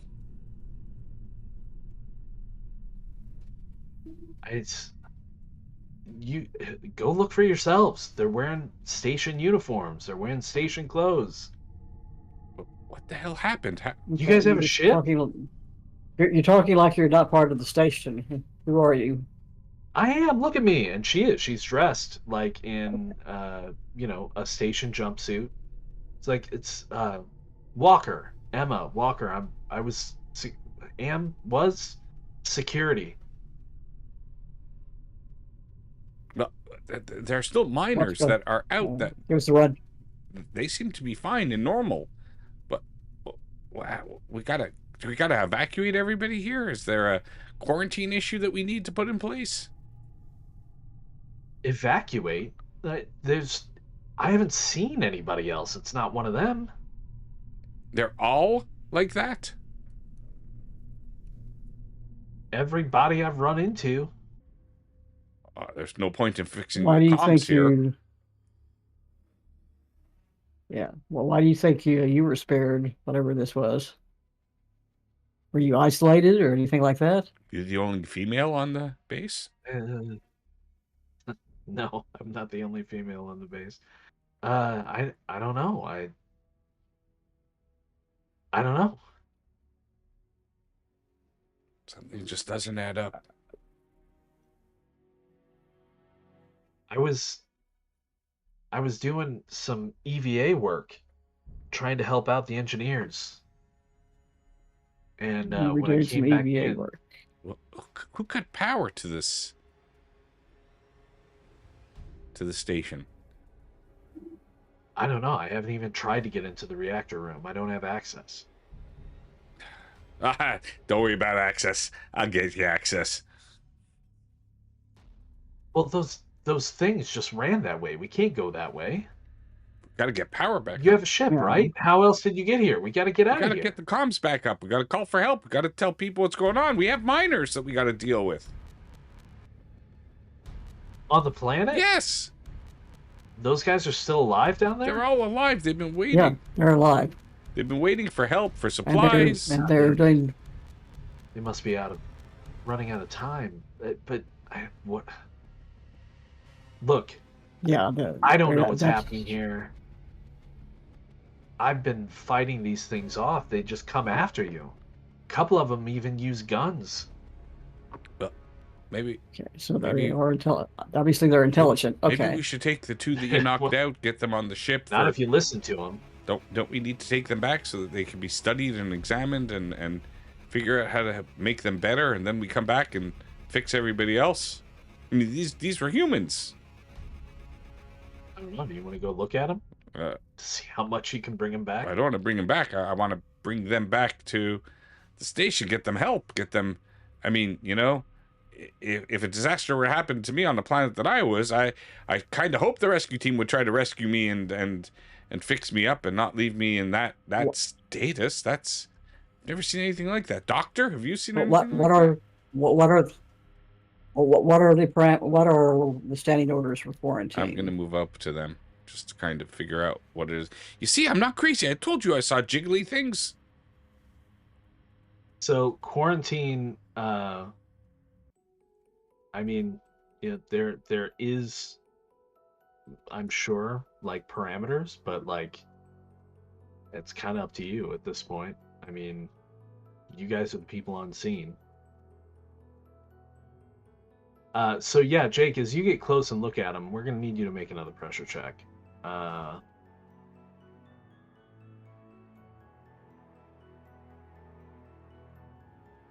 Added one more. Go ahead and roll a d6. Holy shit, Don't roll these guys. don't roll under.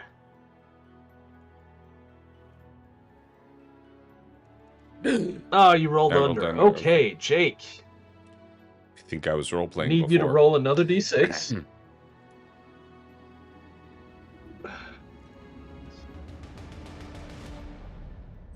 I need to get that up there. Okay, so what did you roll? A 2? Yep. Lucky 2. All right. So that is. Oh, I have them in order, don't I? I think I do. So episodes. Let's open Jake's sheet. I think I am in shock. You are. And I am actually down So I've just because I added- reduced my strength by 1, which brings me to 0. which means I am Yep. down. I am out. Very nice. Very well done.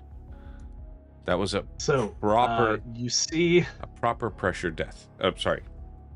Dark. that's not death, my friend. So you see Jabo run over and take a closer look at these bodies, and then he immediately drops to the ground, also unconscious. Possibly due to the smell of them. to his benefit, because otherwise he would be in a fugue state.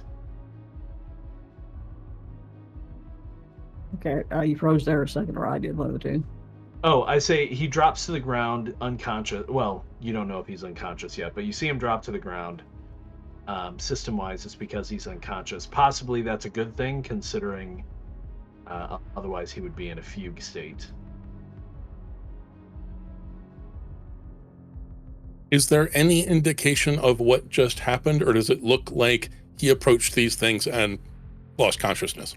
Yeah, no, I think there's an indication. I think he probably ran up and he's like, I want to go see what's going on over here. And he's like, oh my God! And just like fainted. Like, So not like he wasn't attacked now or you're back. anything like that. No. He just couldn't handle what he just saw. I'm not a manly man. Way to get me to shut up. Okay, I'm not sure how long these things that we shot are going to stay unconscious, so I think I'm going to pull him away from them and back toward our medic, and hopefully... Okay, do you take a look at them before you pull him back? Or do you just run up, grab him, and start dragging? Drag him. Just grab him and drag him. I think right now I'm just you're getting see him him, 'cause away you from have danger. lights. And You have lights, though. You're going to see him. Yeah. So we need a pressure check from you. all right. Seeing them close up. These are, well, we'll see if you succeed and don't drop or anything. Okay, so you failed at the pressure check. So your pressure Okay. goes up by 1. And now you need Now to 2. roll a d6 and just don't roll a 1. Nice. Nice. Good. So you're fine. These, I'm going to go ahead and call them creatures, right? And again, I don't know if they're still up on screen for the crowd, but I'm going to go ahead and show this again for you guys. These were people, but this person looks like they're in a state of decay and molding is the best way to put it. So you knocked 2 of them out, and you don't know how long they're going to be unconscious. But there is the body of one that was felled by a shotgun blast before he came around the corner. And that one has their blood isn't normal. It's more kind of like black and gelatinous than the red blood that you're familiar with from being a soldier. Send the picture from your camera. Send a picture from your camera. I'm sure you've got cameras built into your back suit. Yeah. Well, you can probably monitor them on your comm unit, which kind of functions. Yeah, that's fine. Too. Yeah, because you're the medical that's officer. what I would say. Yeah. Okay. So yeah, you see that. All You right. can see the blood. You're gonna need to make a pressure check for me for seeing something that's not quite human anymore. Yeah. Okay. Let's see here. So I can also tell you, since you're looking, and we can say that Derek pulls Jabo back. Okay. So that's a failure. So you're going to need to roll a d6 against your current pressure. Okay. So you gain a point of pressure. Okay. So I need to and then you roll a get over a d6 2. and don't roll a 1. Yeah. Well, 2 or better. 2 or better. Okay. Yep. Just with a straight d6 roll. Nice. You're fine. Okay, so we're not taking also those things tell- anywhere. You can also tell looking at the camera picture and that some of the deterioration looks, for lack of a better word, natural, but some of it looks self-inflicted.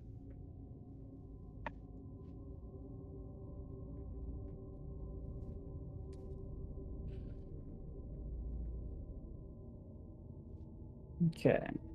So, and I'm gonna through the suit. I'm gonna check on our fainted person here. Is like, did he just faint?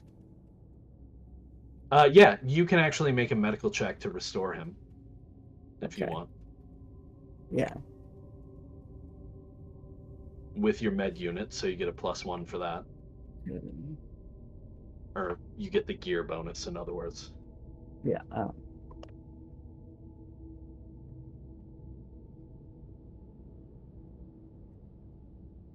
Nice. So, Jake, your strength is going to be returned to 1. Okay. But you are currently in a fugue state. Oh no. No, you're in a fugue. Not you weren't the first one, so you never took damage to your strength. You looked at the wrong shock, I think. I didn't put fugue. You did. Yeah, I know, because you rolled a 2, or unless I have the table wrong. It's in the back of the book. Oh, I think I do have the table wrong. You're right. You're absolutely It's just right. in shock. So let me give you the correct one. So you are shock. Body suffers fatigue. Fatigue. Yeah, you're fatigue. Okay, so being in fatigue, your strength is reduced by 1 point. That, however, has been restored. So you're still kind of fatigued, but you feel better after being roused by the doctor. Hey, let's not mention that I fainted to anybody. You know, it could happen to anybody. That's just, you know, when we get back, let's just not add that part to the report. But thanks, Doc. Oh, I feel a lot better. Oh man, do you smell those things? They also smell like they don't have good hygiene either. Damn it! Did you? Yeah, I just I noticed. Like you lifted up your visor again, didn't you? Man, you know, I was seeing things with the Yeah, visor it's down. open. Yeah. I mean, you may have closed it when you were trying to rouse me. I don't know, but it's like the visor open.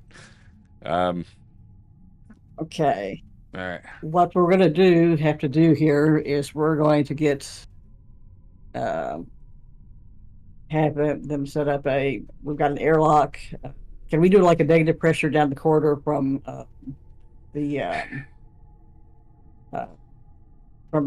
entry into the ship all the way to the I want to try to have to where it doesn't escape anywhere else, all the way to the our long sleep cryo units, and have him get in there immediately and her with the extra one.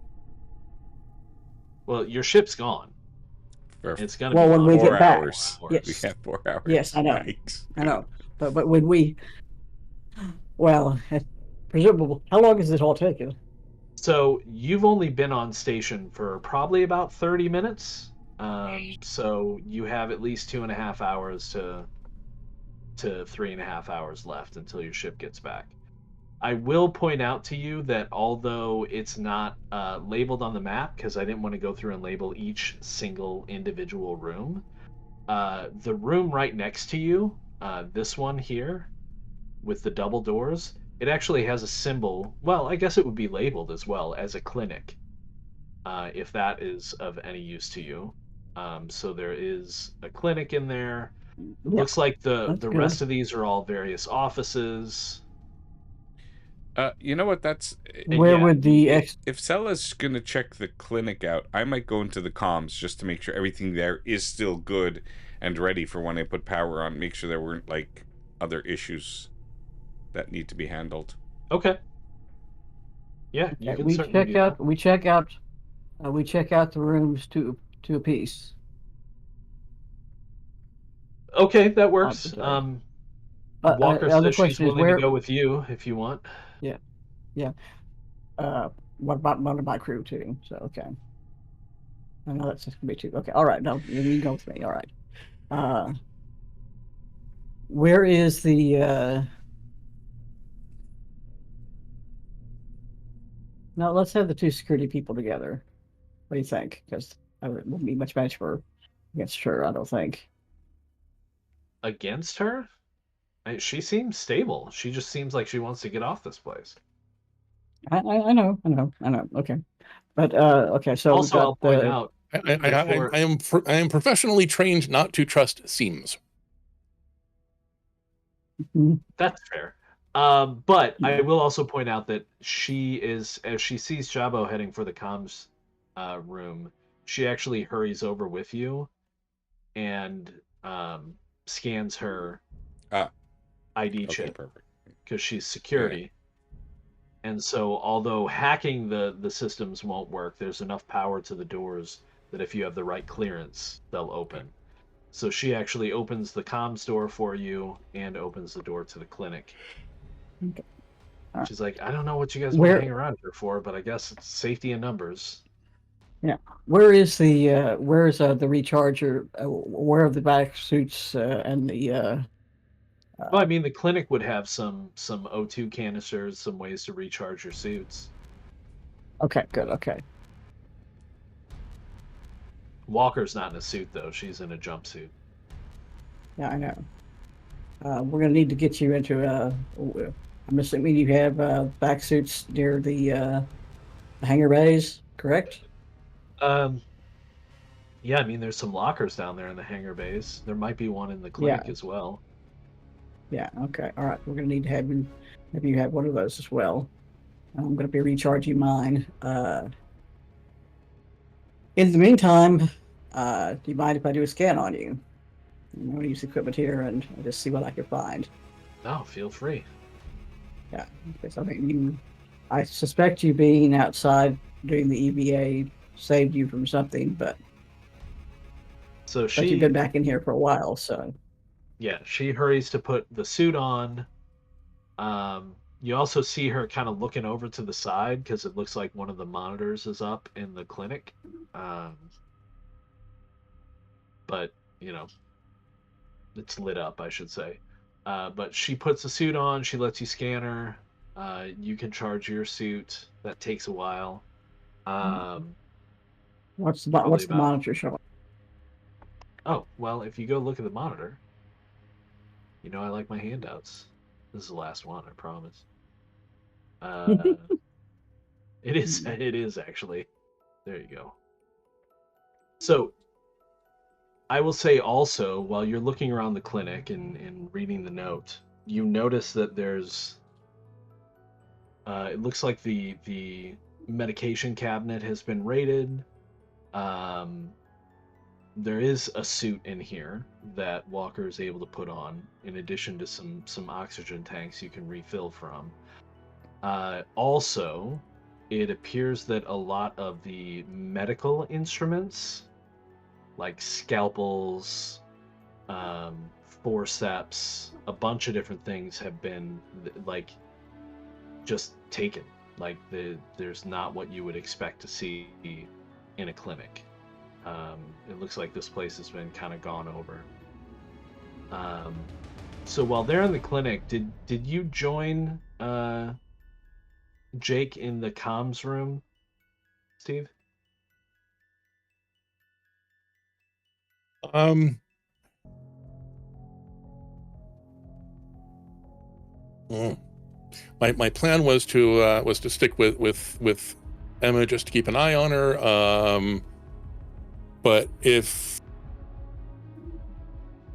she seems to be okay so far, I am at least checking in on the comms room. Okay. So Thankfully, they're yeah, like well, basically across the hall, so it's not right. too terribly Yeah. difficult to get into places at once. No, exactly. So we'll deal with the comms room when Jake gets back. What I will say is, though, is since you're kind of like drifting back and forth between the two in the hallway, maybe not immediately, but at one point as you glance back down the hallway, uh, the one body that was shot by the shotgun is still there. But the other two that you tased are gone. And Okay. think you think you see movement kind of heading into the air duct. Oh, that's great. Okay. Yeah.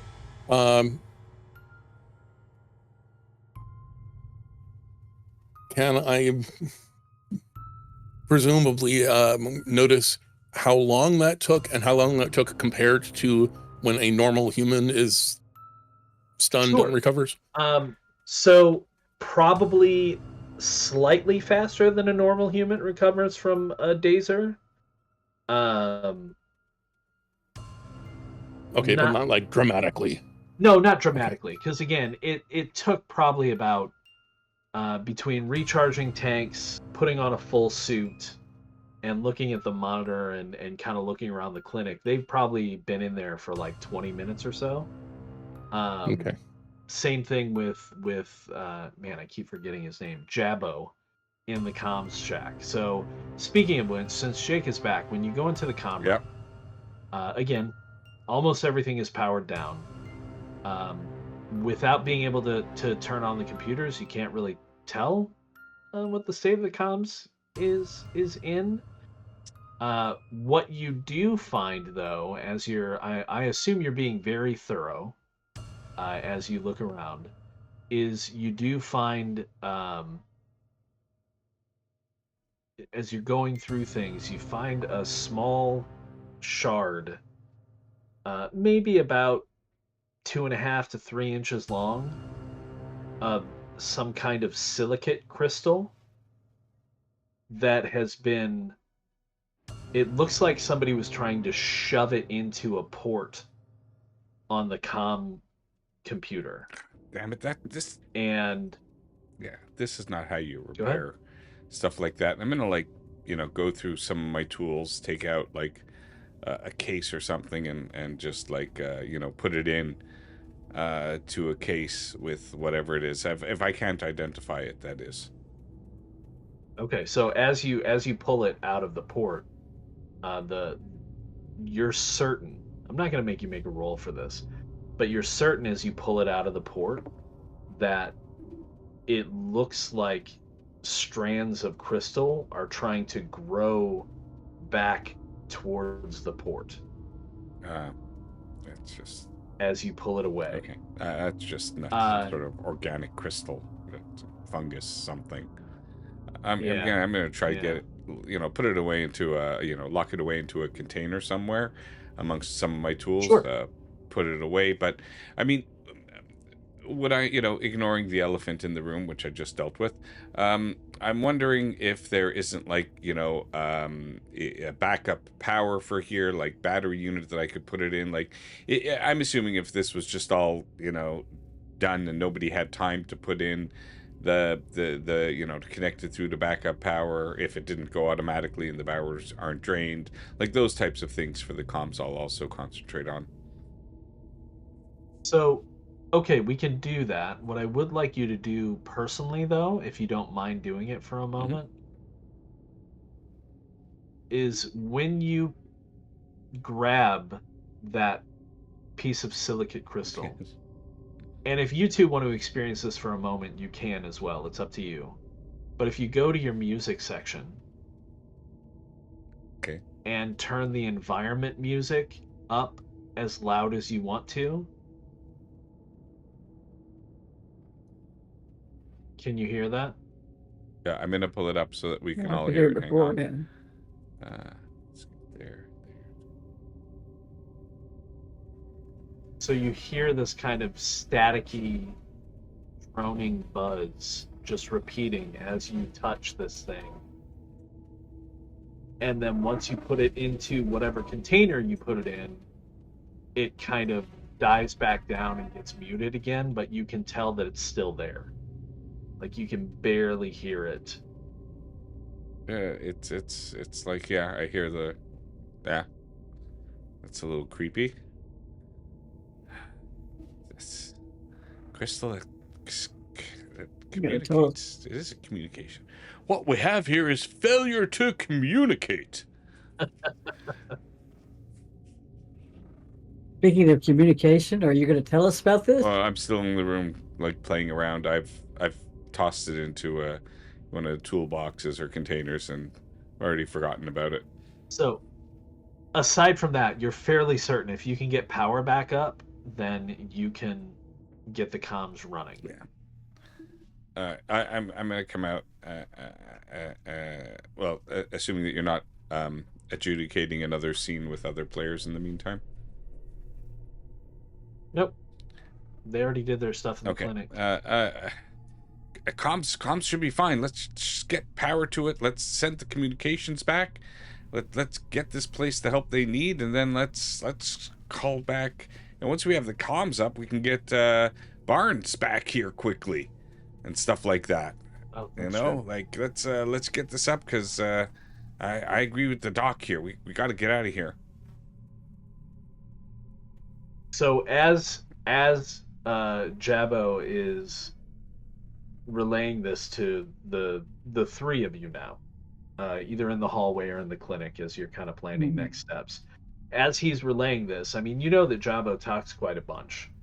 But if you recall any of the handouts that we've gone through, one thing that stands out to you is that several times while Jabbo is explaining what we need to do, he's like, yeah, but the numbers are wrong, but it's fine. We're going to make the numbers work. But I'm telling you, the numbers are all wrong. But, you know, things should work. I should be able to get everything back up online, but the numbers are wrong. And the phrase, the numbers are wrong, keeps coming out of his mouth. Maybe at times it don't make a lot of sense. Jabbo, did you find anything in that room besides the comm unit? Yeah, but and I tell you, I mean, six years until I retire, but the numbers are wrong. But man, yeah, there was some weird crystalline thing that was stuck in there. I'm sure it wasn't going to do anything to the comms that was any good, 'cause, you know, the numbers are wrong and stuff like that. But, you know, another 93 days back, that's going to be half a year for this job. After that, I'll be that much closer. Yeah, it's somewhere in it's in the sled. I put it in one of the toolboxes that I had, just to get it out of there. We can take a look at it later, though. You don't have to worry about it for now. No. Get it out, Jabbo. Get it out. Numbers. Where did I find I mean, keep it in the toolbox, but it? keep it in the toolbox. I'll start to get the toolbox out of the sled. I'll start to, you know, try to remember which one I put it in, and go out, and then I'll go here. Yeah. It's this thing. I think it's organic or something. You got to be careful with it. It's I think some fungal, organic something. It's you seen it before? Seen anything like it before, Doc? Oh, so you're showing it? You pull Well, it yeah, out, I've been look at it. kind of rummaging through which one I put it in, and oh yeah, here it is. So yeah, Okay. as put it he back. opens the container, all of you hear that buzz just increase. Put it back in the container. Okay, maybe there's something you know, better in the clinic for it. Then, if you think it's dangerous, maybe there's a you know, a medical, like, transfer. Medical waste. Aren't those medical waste containers, like, pretty safe and stuff against organic stuff? I asked the lady that was there, is like, is there any way to shoot this thing out into space, like, immediately? One of the airlocks. There's one down the stairs around the corner. Hey, precious. There is also, I will tell you, I mean, I'm not going to make you follow company directives, but there are also secure, lined, Faraday caged containers for important samples in the lab, but also some in the clinic.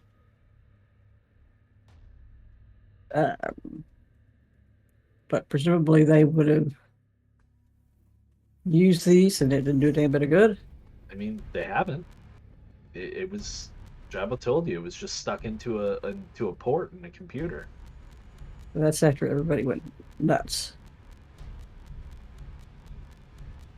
Keep in mind, every communication you've seen about it so far has referred to it as a mineral. So they think it's a rock.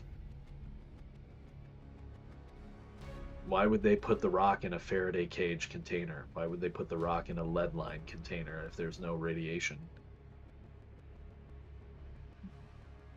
And there's not. If you scan it, there's no radiation coming from it at all.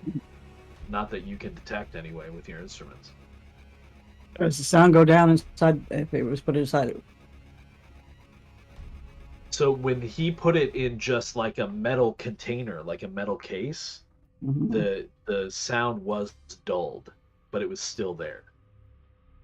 Now, if you want to take it into the clinic and put it into like a Faraday cage sample container, which it's small enough to fit inside, you could try that out. Jabo, you want to do that for us, please? Yeah, of course, no problem. Stella doesn't want to touch it. No problem.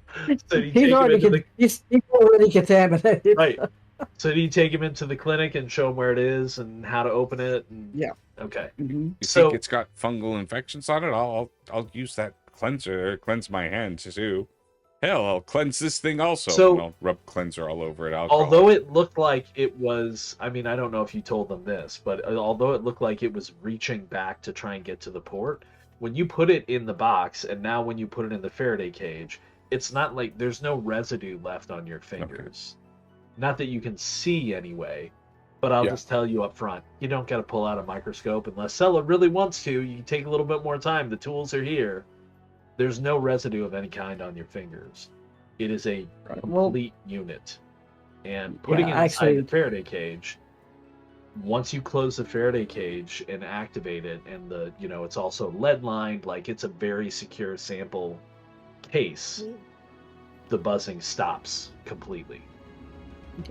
If we still have time waiting for the ship to come back. So yeah, it's like let's take a look at your hand. Okay. So yeah, you take some time. There is like an electron microscope and some other, smaller, like more conventional microscopes in the lab. You are gonna have to take off his suit if you want to take a close look, or at least take off the hand of his suit if you want to take a close look at the thing under a microscope. But he's already taken off his helmet so many he's already times. opened his faceplate. Yeah.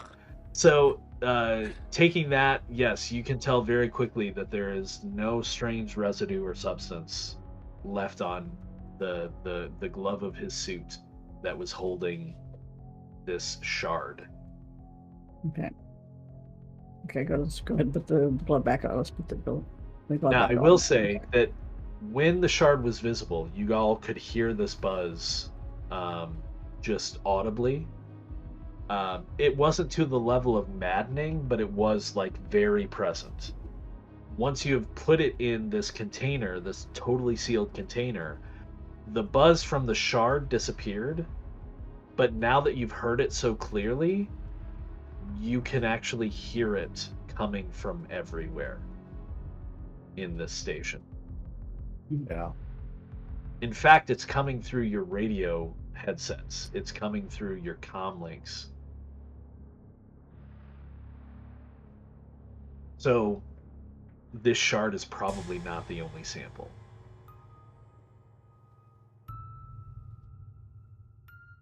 And if it can work through our comms, and we're here to reestablish communication with the whole network, that's going to end well.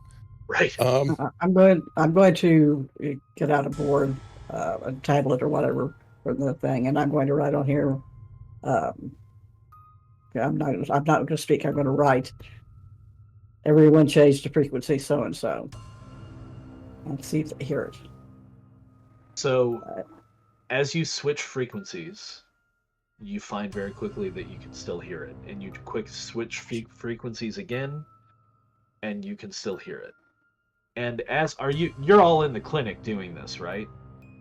Yes. This is amazing. So this could revolutionize communications if it's able to do all frequencies at once. Imagine the power of that. We could send single communications to multiple systems at the same time. I mean, this could be life-saving technology. Think of the security implications. Just quantum communication. But hang on, before you guys say anything else, as you're discussing this, I'm going to say that all of you, except for Walker, who has her back to the door, I'm going to say the doors are probably open because you've been kind of just hurriedly like dealing with this and putting the shard in there. You see a shape walk past the door slowly. And as it walks past the door, it's walking from It would be your left to right. So it's heading down the hall. But as you notice this walking past the door, it's walking at a steady pace, body just going straight. But as it passes the door, it turns its head and it looks at you. And all three of you see this weird black hole swirling face on this creature. And I'm going to need everybody to make another pressure check. No. All right. Oh, God, no. How did I do? So Derek gains a point and needs to make a roll. Stella gains a point and needs to make a roll.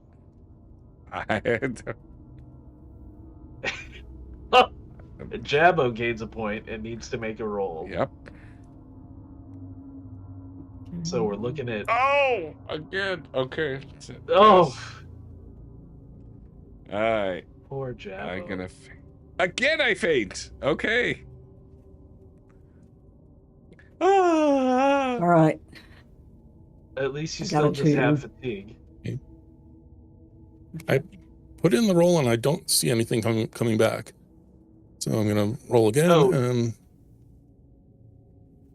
Okay, yeah, that works. So 5 is you're fine still. Derek is a champ.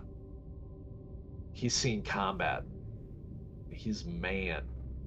I have not seen Sella's roll. Did you roll a d6 I failed. yet? I didn't see that. Yeah. Oh, I saw your pressure check. I need you now to just roll a single d6 to see if you have an episode. Oh, okay. All right. Okay. All right. I should put an episode roll in there. Thought that's what I was doing. Yeah, that's because No, that was just the pressure check. There it is.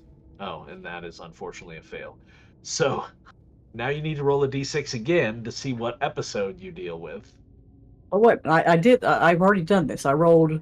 I failed the roll, and then I rolled again, and I got another 2. Okay, well, the problem may be that I'm not seeing. I see your failed pressure check. I don't see another roll from you before the one you just rolled. So what you tell me, you failed the pressure the pressure level check. Yeah, I rolled. I rolled. I rolled 2. That's fine. We'll say that third roll then was for your episode, in which case you'll gain shaking. Shaking, you reduce your agility by 1 point as your body suffers uncontrollable shaking. And so I think that's probably a good place for us to end this session for tonight. We will come back to it in the near future. We'll talk and chat and see what works for you guys. If you want to continue, I certainly don't want to force you to. Absolutely.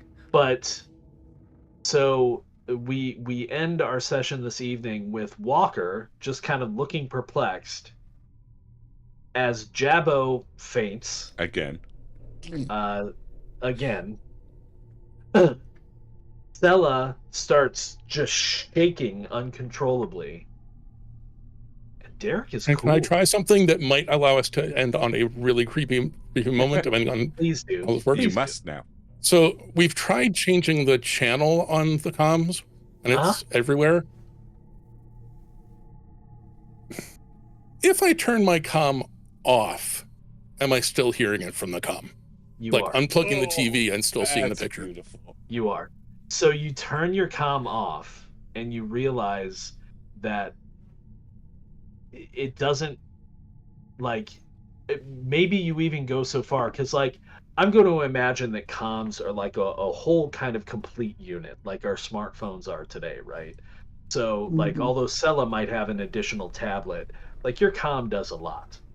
And so I would imagine you just kind of hurriedly, like, pulling it up, maybe even with a little shake in your hand, and, like, turning it off, and then you hear it, and then you pull open the back casing and pull the battery out, and you can still hear it, and it's coming from your comms. Yeah. And that is Call where is coming we from will inside end the this house. session. Yep. That is Oh, where we will end this we're gonna- session. Man, beautiful. Thank you so much.